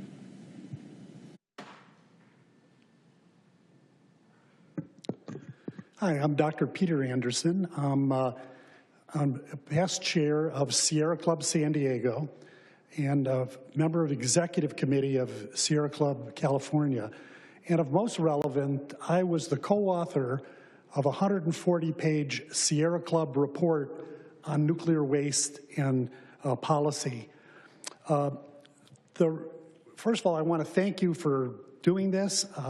I think this investment would be small compared to the catastrophic consequences of a leak that would be devastating to this whole region, to San Diego, to Orange County, and beyond. What are the risks? We haven't talked about one of them, which is subsidence. All along the coast, we have sea rise causing cliff subsidence, so the low sand corridor has to be replaced at San Diego and Del Mar and at San Clemente. It's very similar to terrain to what underlies the casks at San Onofre. Were there to be massive subsidence and that stuff would crash onto the beach, we could easily have a canister rupture. In addition to that, there is the possibility of earthquake and tsunami at the present site that again could cause catastrophic harms. Hasn't been talked about much here, but the threat of terrorism in the present location could be potentially devastating. This facility is right next to Interstate 5. A small missile launch from a vehicle on Interstate 5, or conversely, from a boat on the sea, could be an act of terrorism that would probably be as extensive as we saw on 9/11 or more extensive. We also have, this area was called Earthquake Bay. So this facility is not designed for long-term storage in the case of earthquakes. So there are many, many threats to the nuclear waste in its current location. Sierra Club policy does not necessarily favor the creation of multiple large-scale interim nuclear waste storage facilities in other states. But what we do recommend is when there is a pressing local concern where a nuclear facility, storage facility is under grave threat, that we transfer that waste within state to a safer facility, consistent with the plan we've heard from Mayor Agron and consistent with, I think, protocols for increased safety here in Southern California. Thank you for your attention. We greatly appreciate you doing this. Most government agencies pass the buck to some other government agency, and I'm glad to see that you're at least seriously considering not passing the buck. Thank you so much. Thank you. Cameron Cosgrove. Thank you, Professor Anderson. Next. Cameron Cosgrove. Welcome to somebody who's familiar with these council chambers. It's good to be back. When I was 10 years old, my family moved to University Park. It was in 1967, and that was the Irvine Ranch. A lot of farmland, a couple of buildings at UCI, and about 200 homes. So I lived most of my adult life in Irvine. I was really privileged to serve on the very first Finance Commission that developed a plan to allow the Civic Center to be built without issuing any debt. Pretty proud of that. Later, as a planning commissioner, I worked very hard on General Plan Amendment 16, which was the open space plan, 17,000 acres of open space in Irvine. Also very proud of that. Then I joined the Irvine City Council, where we, as mentioned before, did address the global challenge of CFCs by working with UC Irvine to reduce emissions locally, which led to the global ban of CFCs. We also did some pretty interesting stuff with rezoning. We rezoned all of the Jamboree Corridor to mixed use. I think it worked out pretty good. We also laid the vision in the beginning of the movement for the Great Park, which I also think turned out pretty good. I'm mentioning these landmark initiatives because with hindsight, they do look good, easy, even obvious, but they were anything but. Each was deeply controversial, the stakes were high, opposition was loud, and the outcome was uncertain. But the test of leadership is not whether it's easy, it's whether decades later the community is stronger, safer, and quality of life is better because we chose vision and action over the easier course of doing nothing. For the past 12 years, I've lived in the city of San Clemente, been on the Planning Commission there for 4 years, and that has been a privilege as well. We're a very small town, very limited resources, but care deeply about this issue. I, as a private citizen, am having to lead a citizens' initiative to address things like sand replenishment and wildfire risk in our city. And that brings me to San Onofre. The 3.6 million pounds of spent fuel is not just a San Clemente problem. It's an Irvine problem too, because it's an Orange County and San Diego County problem. An accident there would affect every home, every school, every church, every business, every family in the region. And waiting for Washington or Sacramento to save us, well, that's just dangerous because they don't live here. They don't raise their families here. We do. We're the ones that will live with the consequences if something goes wrong at San Onofre. That's why local leadership must light the fire, demand accountability, and insist on safer Thank you. Your storage. time is up. Did you have any final thoughts? No, that was it. I just would welcome the opportunity to work again with the great city of Irvine on such an important cause. Thank you. Thank you. Thanks for having me. Thank you. Nadia Kaja.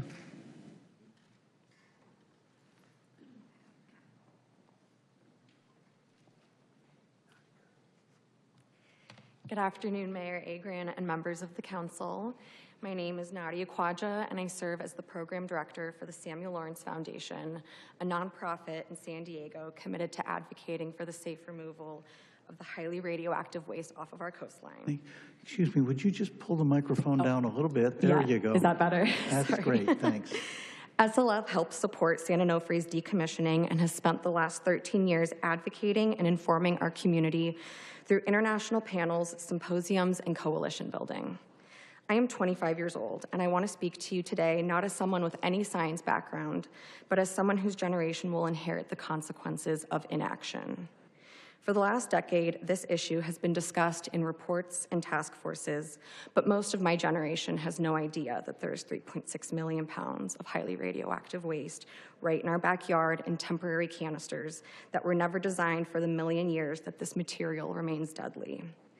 These risks are not abstract, even though they are invisible, and it's time to act on the knowledge we have developed surrounding this potential catastrophe. Growing up, I had no idea that the world's most dangerous waste was in our backyard. This silence has created a dangerous complacency in our community.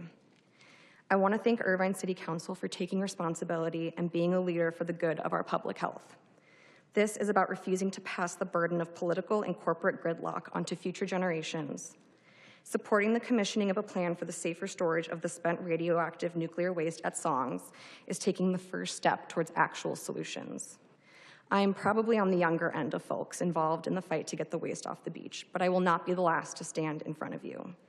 If nothing changes, it will be our peers and our children who will be back in 20 years asking why nobody acted when there was still time. I want to thank Irvine City Council for its leadership. Please choose action over delay to protect not just Irvine, but the rest of Southern California for generations to come. Thank you.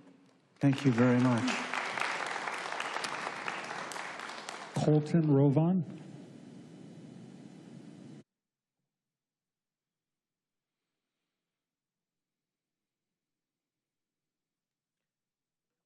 Welcome.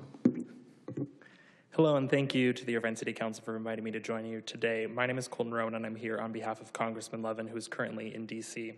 As the representative who currently oversees San Onofre Nuclear Generating System, also known as SONGS, Congressman Levin understands the importance of local cities being engaged on this issue. The City of Irvine working to support a solution helps the Congressman on his work to address the problem for our community. Addressing nuclear waste safety and disposal is one of the Congressman's top priorities. The local challenges, like those at Songs, stem from a national problem: the lack of a long-term collaborative solution for spent nuclear fuel. The Congressman's work has been guided by a roadmap created by a federal task force of local stakeholders and experts he launched upon entering Congress, and we've heard from some of those experts today. So some of that work has been securing over $148 million for the Department of Energy to restart a collaborative siting process for federal consolidated interim storage, leading the Bipartisan Spent Fuel Prioritization Act to direct the DOE to prioritize accepting fuel from high-risk, high-population areas like Songs, and introducing the Bipartisan Inspect Act, which would require the Nuclear Regulatory Commission to keep resident inspector at decommissioning plants until all spent fuel is safely transferred to dry casks. Now, moving into the future, the Congressman is working to update the Nuclear Waste Administration Act to create a pathway for safe, collaborative-based storage and disposal. The bill is structured around 3 main points: establish an independent organization to manage spent nuclear fuel, a model proven successful in countries like Finland and Canada; create a collaborative siting pathway for facilities using an opt-in approach to ensure communities have a say and receive benefits, moving away from the failed top-down approach like Yucca Mountain; and ensuring reliable funding for the independent organization to guarantee commitments to host communities are met. The federal government is responsible for safe nuclear waste management, and the Congressman asserts that the Congress must finally provide a modern nuclear waste policy to solve this national challenge. The Congressman and our office look forward to continued collaboration with Irvine on this issue moving forward, and thank you for bringing everyone here today to discuss this important issue. Thank you. Thank you. Mayor, that is the last of the citizen presenters. Excellent. Why don't we, unless my, hold on. We've got how many left in the queue? For public comments, we have 12. 12. Why don't we proceed? If we do lose our quorum, that's kind of a technical term, just makes it a less official meeting at that moment. I plan to stay here till 4:15, and we will hear from as many of those as we possibly can. Let me just express my intention. This has been a valuable study session, for me anyway, and what I'd like to do is think about all this, follow it up with conversations with my colleagues and with others, and revisit this matter as part of a future City Council meeting, probably in November or December. We have scheduled just one meeting in November and one in December, but I certainly would like to return to this issue before the end of this year and see if we can be a constructive part of what I refer to as development of a Plan B, and hopefully in a collaborative way, benefiting from consultation with one another as we try to move forward and do something locally that is, in a way, trying to make up for the failure of the federal government action to date. So with that, let's move on and call on others, all right? Thank you, Mr. Mayor, and I'll defer to you on the time limit per speaker. If we have 12 folks, I'll tell you what, if each of those could limit their remarks to 2 minutes or less, I think we'll be able to get everybody in. And as I say, if the quorum breaks, I'll announce that as an official matter, but we will continue with the meeting. Thank you, Mayor. If I could call forward Susan Sayer, Ryan Ewart, Alice McNally, Diane Edmonds, Bart Ziegler, and Deanna Polk. And we'll start with Susan Sayer. Okay. Does leaving for the men's room constitute a break in a forum? It does. All right. At this moment, we're unofficially meeting and hearing. That's all. But I can make a comment, though. Yes, absolutely. Okay. Well, good afternoon. My name's Susan Sayer, and I've lived in Irvine since 1981. This agenda item is revisiting a nightmare I dealt with in the past years ago when I attended a number of protest actions and community meetings related to the hazards presented by the San Onofre nuclear plant before it was finally shut down in 2013. The risk that the nuclear plant and canisters of spent nuclear fuel pose to human beings and our environment, and still poses, is enormous and hazardous to life within a 50-mile radius of the San Onofre nuclear plant. This was and still is a frightening situation.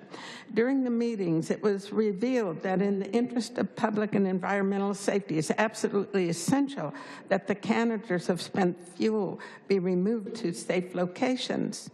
Mr. Bailey said that the canisters are designed for transportation. However, during the meetings, we were told there is no safe means to transport it. It was reported that in the interest of public safety and the canisters, that the canisters cannot be transported on our streets and highways, by rail, by air, or by sea. So my question is, what other options exist for us as a city, state, and country for the safe disposing of all this highly radioactive waste? Thank you. Thank you for your comments. Ryan Ewart.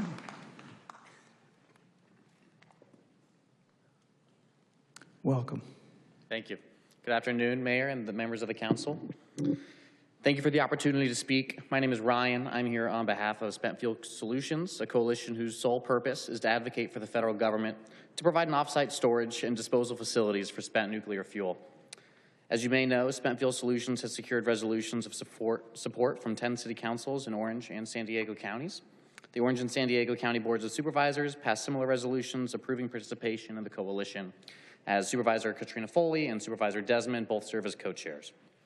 Just last year, the California State Legislature passed AJR 18 that calls upon Congress to provide a home for spent fuel from California and 33 other states. And we greatly appreciate the City of Irvine's interest in the spent fuel issue and urge you to consider a resolution of support for our coalition, Spent Fuel Solutions, in addition to joining the coalition as well. While spent fuel currently remains stranded at SONGS, there are several recent changes that provide reason for optimism and highlight the importance of coalitions like ours. First, in 2022, the Department of Energy awarded funding to help 12 consortia work with communities on collaborative-based siting for federal consolidated storage facilities. Collaborative-based siting is an international best practice that has succeeded in countries such as Canada, Finland, and Sweden. Spent Fuel Solutions has worked closely with several of those consortia to support their work while providing the Department of Energy with the platform that they need to amplify their message.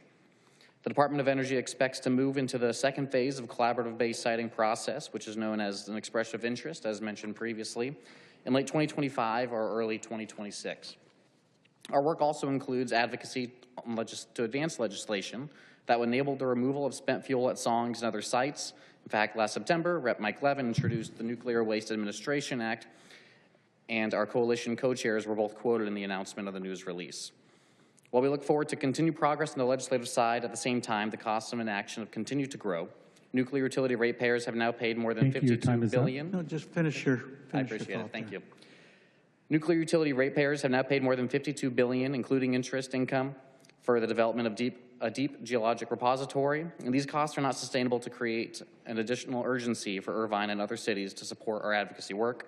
We encourage you to join the counties of Orange and San Diego, as well as cities such as Dana Point, Huntington Beach, Laguna Niguel, Newport Beach, San Clemente, in passing a resolution of support of our coalition. Thank you. Thank you. Thank you for your Again, comment. if I could call forward Alice McNally, Diane Edmonds, Bart Ziegler, and Deanna Polk. If those individuals could come forward, please. Welcome.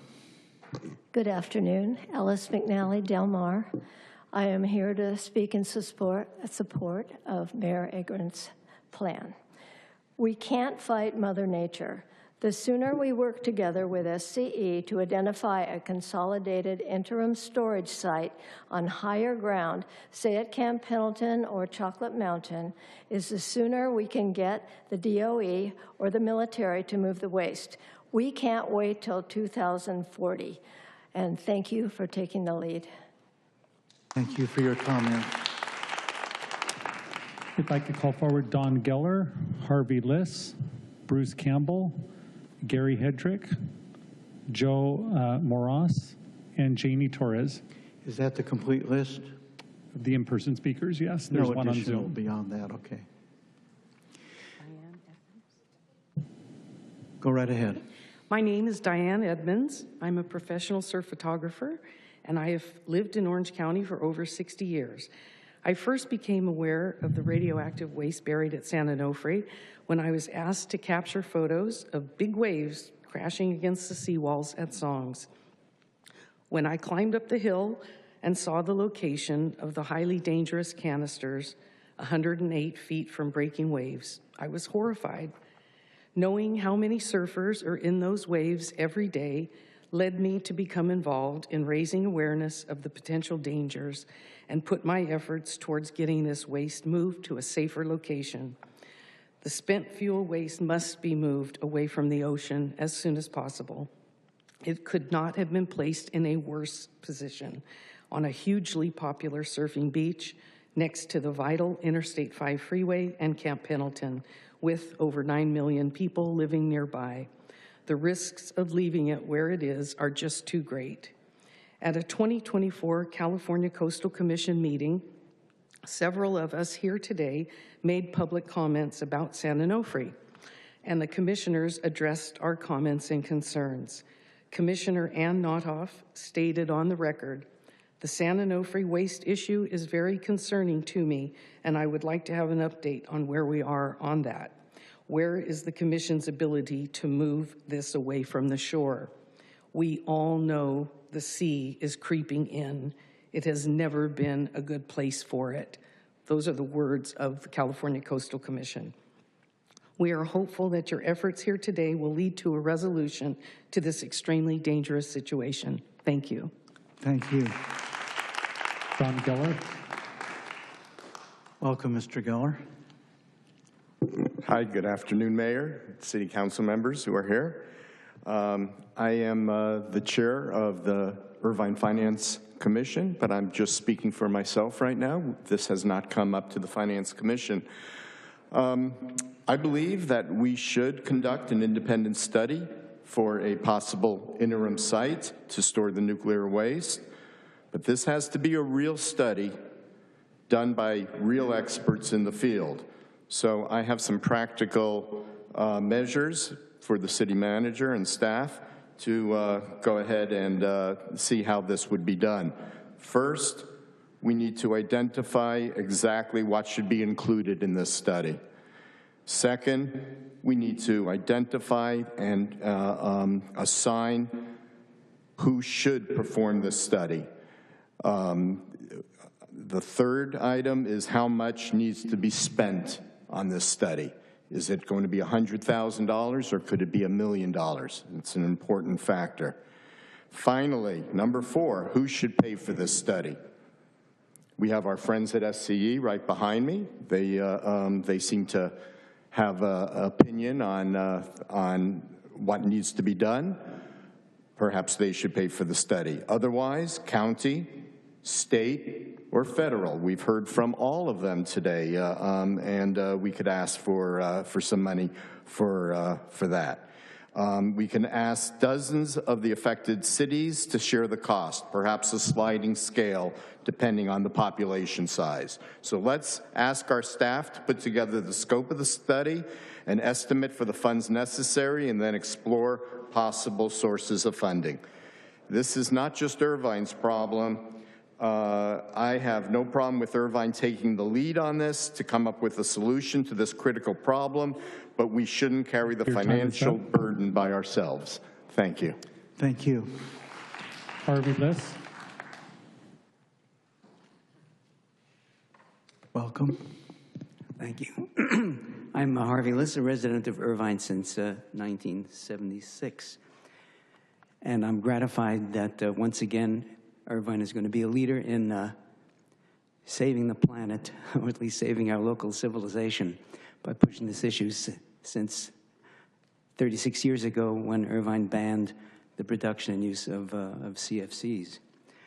I find it amazing, hilarious, and tragic that situations that are often the most threatening to our quality of life and lives are typically largely unknown to the general public, like this issue.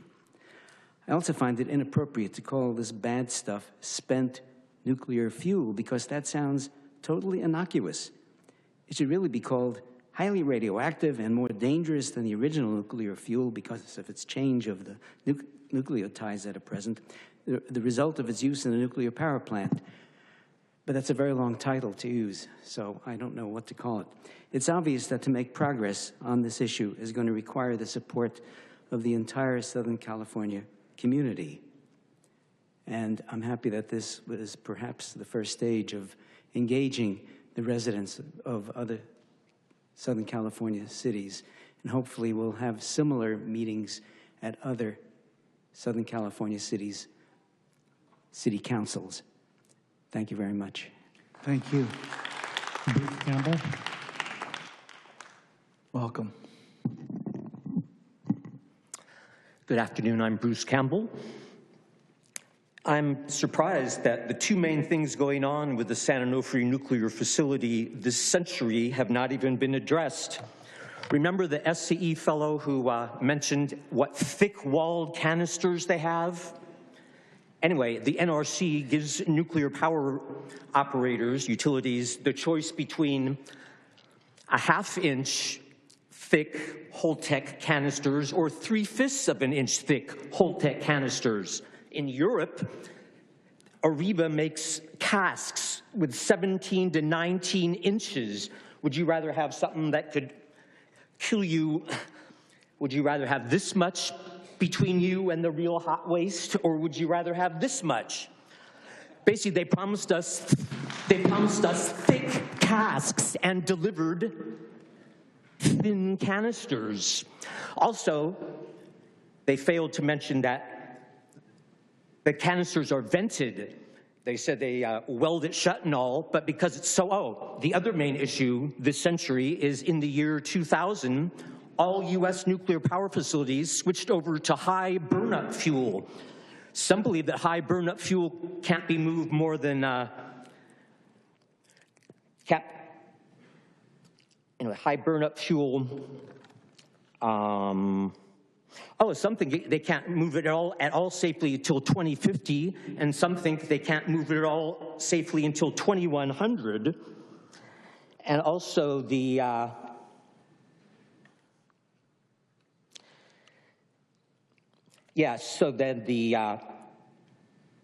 so it's too hot to. Also, I was at the community engagement panel when Dr. Singh, the CEO of Holtec, said that his canisters cannot be monitored, repackaged.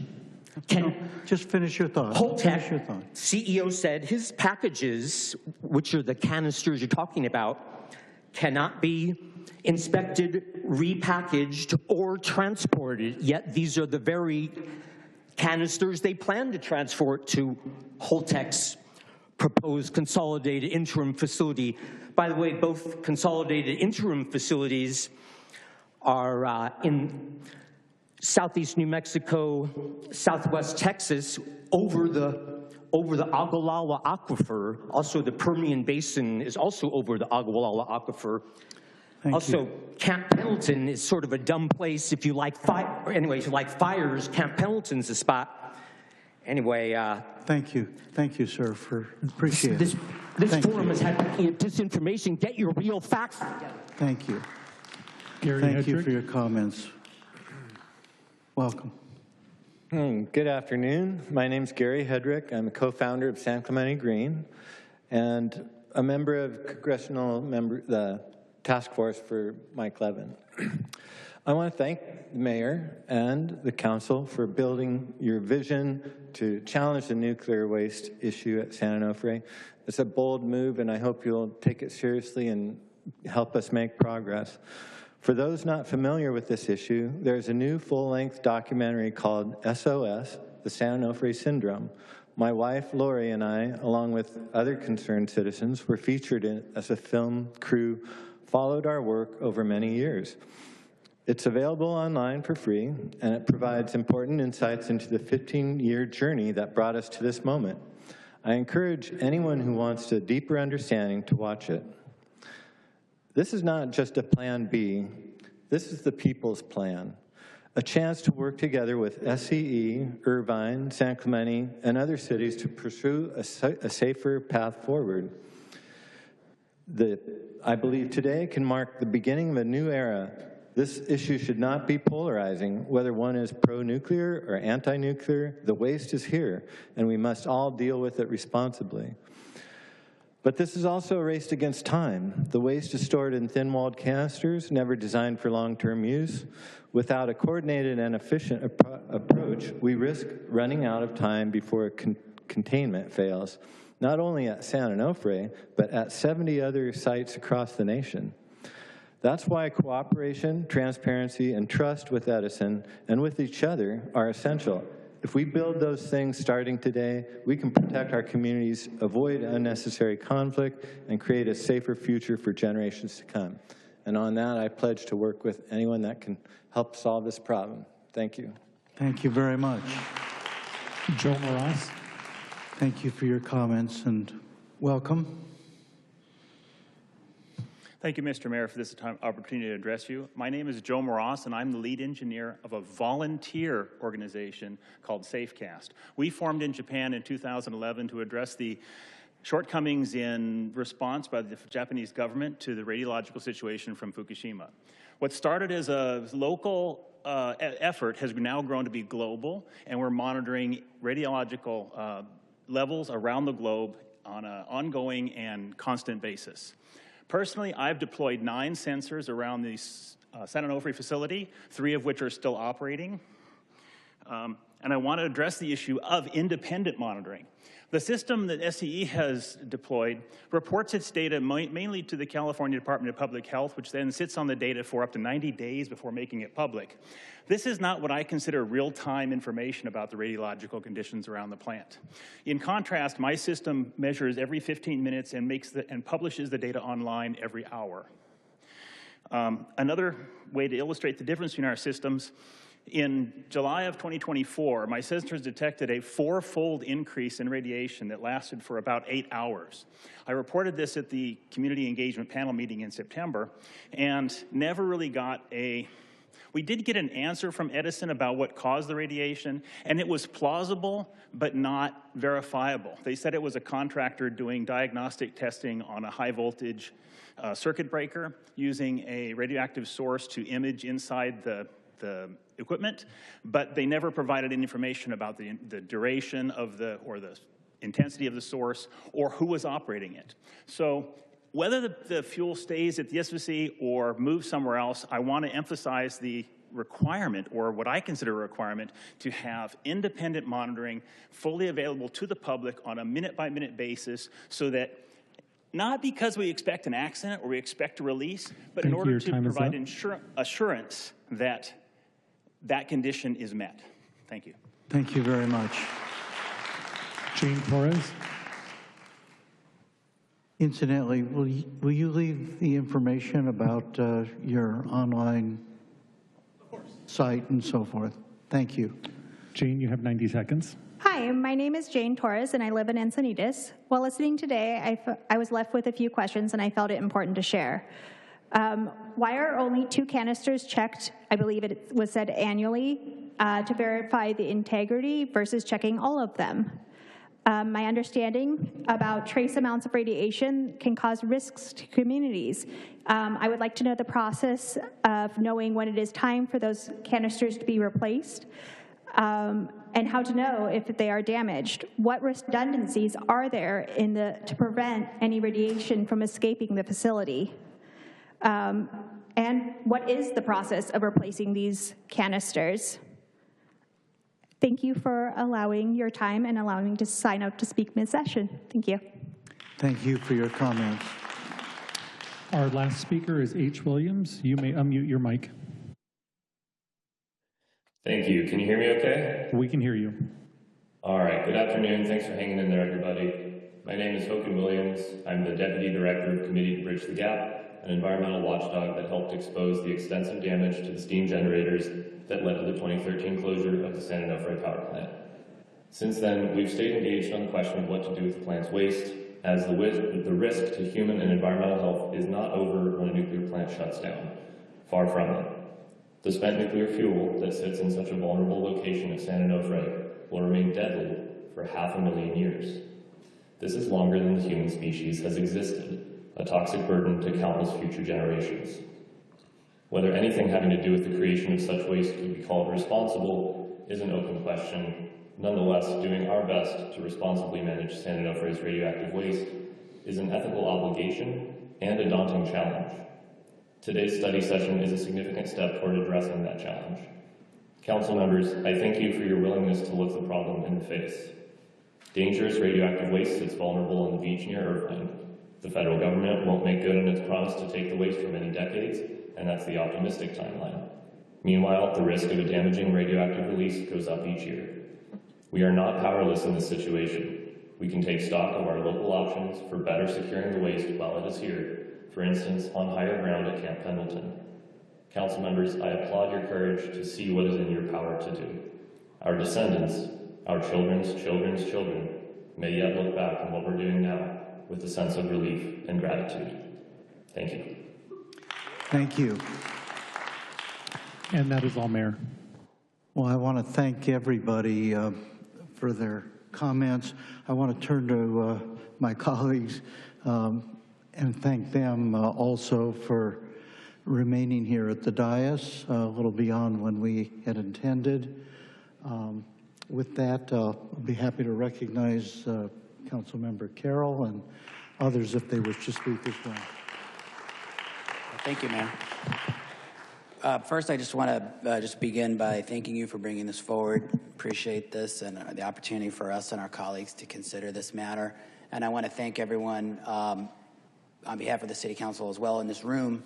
We have some really incredible, at Irvine, we are very fortunate that we get to see a lot of community advocates, activists, and people that are really willing to step into the public sphere and really put forward their views. And this really matches any of those efforts that I've seen in the 7 years I've been here. And we have, young people who have spoken today. We have world-renowned experts that have spoken today. It is really us up here that are the fortunate ones. But I thought I would just share a little bit of my own personal experience for you, since I probably may not see many of you again, may see you again.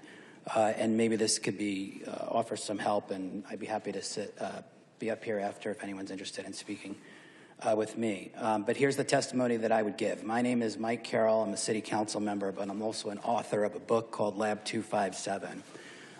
This is a book that I wrote that exposed biohazardous government research at a place called Plum Island in New York.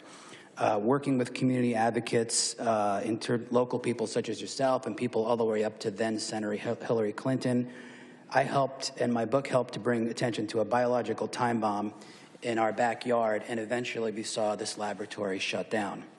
Today we're discussing a similar, and the book was a New York Times bestseller. Today we discuss a similar concern, the spent nuclear fuel that's stored at this decommissioned San Onofre nuclear generating station. That relates to a period far before I relocated here from New York after I wrote this book 20 years ago. My experience investigating Plum Island taught me that even the most seemingly secured facilities harbor latent hazards when oversight fails. This is a place that our government told us in many press releases was the world's safest laboratory. This lesson really is to not indulge in doom and gloom narratives, but to look at facts and act before accidents can happen. At Plum Island, we discovered that biological pathogens in a substandard facility was right on top of massively densely populated areas, and people took notice. Very similarly to what we've heard in some of the testimony today, this facility at Plum Island was also targeted by known terrorist organizations that were connected to Al-Qaeda. The goal was simple. It was to basically outline the issue and make people aware of it, and realize that this place and this facility was really sort of a sitting duck situation. And people took note, and people with far more authority than myself at that time took notice, read the book, got knowledgeable, about the issues, came to meetings like this, and the facility is being shut down. And it was a place that had, in terms of, transparency being a watchword and a keyword today in 2025, you couldn't have a less transparent government facility in the United States of America. It is an 840-acre pork chop-shaped island sitting at the end of the North Fork of Long Island, a place that these scientists took a ferry to every day, 3 miles, and was secluded and shadowed and top secret and unobservable to anyone in the public. We changed all that. Clearly here, after this nuclear facility shut down, you have these canisters. I'm not really the authority to speak on this, but it's fascinating to me because it's so simple to understand. You can understand the difference between something that's 5/8 of an inch thick and something that has these heavy walls and is proven and is used in Europe and is protective. It's amazing to me that we sit here and we look at these photographs of essentially a bank of canisters that sit right next to the Pacific Ocean that hold as much radioactive material, each one, as the Chernobyl incident. It's interesting to be like kind of one of the last people to the party, but I consider myself reasonable enough to know that that's pretty crazy. I'm not trying to assign blame, and the problem that we found with this problem called Plum Island Animal Disease Research Center in New York is when you speak of it, you will have the naysayers take these things and distort them. They can't possibly be true. It's a fallacy of argument. They take everything that you wanted to advocate here, like the fact that every canister has enough material to cause what happened at Chernobyl. And they blow that out of proportion and they say that you're just controversial, you're a conspiracy theorist. Well, not so. So if you stick to the facts, you realize that European countries use these thick wall iron casks that are many, many, many inches thick. And by contrast, we have these thin things that are there basically because they were cheaper. I'm not faulting the utility. They were doing, I guess, what the law permitted. They can't be inspected for cracks, while the European technology can be inspected. And that in and of itself is just, really, it's just unbelievable. And there's no real plan for this thing. And if that isn't enough, I'll just throw these notes out and speak from my heart. Fukushima is the evidence. Fukushima is a situation where you have an earthquake occurring under the water that causes this thing called a tsunami, that causes this thing called a tsunami wave that went well over the seawall. So there's nothing, especially when you're in a massive fault line, which is what the entire west coast of the United States is, that couldn't possibly happen here. I mean, it's truly unbelievable. And I just, I could go on, but I would just say that, like I said, when the book that I wrote many years ago, they would ask me, and I was on the Today Show, and I was on NPR News and CNN, and I had my 15 minutes, as Andy Warhol called it. And I remember saying, this is interesting because this seems like science fiction, but it's far worse than that. It's scientific fact. And this is a scientific fact. If you think the movie China Syndrome was scary, imagine 123 Chernobyls overheating in the densest population center of the United States of America. I mean, that sounds so controversial, doesn't it? That sounds so, it just sounds so radical, but that's the problem. It goes outside the boundaries of what could actually be reasonable, but it's 100% true. It's unbelievable that stuff's sitting there. And we drive past it, and I've driven my family past it, and millions of us go right past it. And it's literally sited right next to the Pacific Ocean and the energy and the power of the Pacific Ocean. So I can't believe, it's really, really, really, really hard to believe. And there's no approved method to remove the fuel. And there's no way to service these canisters. And that is truly, honestly, unexcusable. So I'll leave with a story. So I was in Studio 1A on the Today Show behind the bulletproof glass, and I got off the camera. I had just been interviewed, and someone who I guess now has a different reputation right now, but his name is Matt Lauer, and he ran up to me and he said, I can't believe you just did that. And I said, what do you mean, Matt? What do you mean you can't believe? And he said something to me that sat with me for, and it's been 20-something years now. He said, I can't just believe that you ruined the property values of my house in the Hamptons. So I said to him, you know what, Matt Lauer, I appreciate that you feel that way, but, and I had someone that was with me give him a copy of my book, and I said, I'd like you to read this because this is going to be far more of a bigger problem than the property value of your beautiful estate in Southampton, because this is literally a ticking biological time bomb. And this thing that you came and spoke of today, this thing that our mayor has brought forward, is many, many, many times more dangerous than that. So thank you for listening. Thank you for being here. And I look forward to working in any way we can. You don't have to be for nuclear energy. You don't have to be against nuclear energy. You just have to recognize that for whatever reason, good or bad, we have 123 extremely dangerous canisters that could each cause its own Chernobyl sitting right next to less than 100 whatever feet from the Pacific Ocean on a seawall in an earthquake zone. And thank you, Mr. Sierra Club, for speaking, because the one thing that I would always talk about is the fact that this island laboratory had it had 2 rented contractor securities. Anybody could go up to this island and take the most virulent viruses and bacteria known to humankind and spread them. And similarly, there's not a single possibility that doesn't exist where you have a simple lobbing of something or a projectile or whatever from a moving vehicle on the freeway. We all know it's there. It's sitting there on Google Maps. It's a target, so we might as well reveal the fact that it's a massive target. And I can't even believe it's not enclosed. So thank you for being here. I really appreciate it. Thank you, Mayor. Thank you. Thank you. My other 2 colleagues, no requests. Thank you for hanging in there. Thank you all for being here. We're going to process what we've learned today and look forward to creating another opportunity to come together, certainly before the end of the year, to consider how we might move forward together. So thank you all very much. At this time, I'll call the meeting adjourned. Thank you.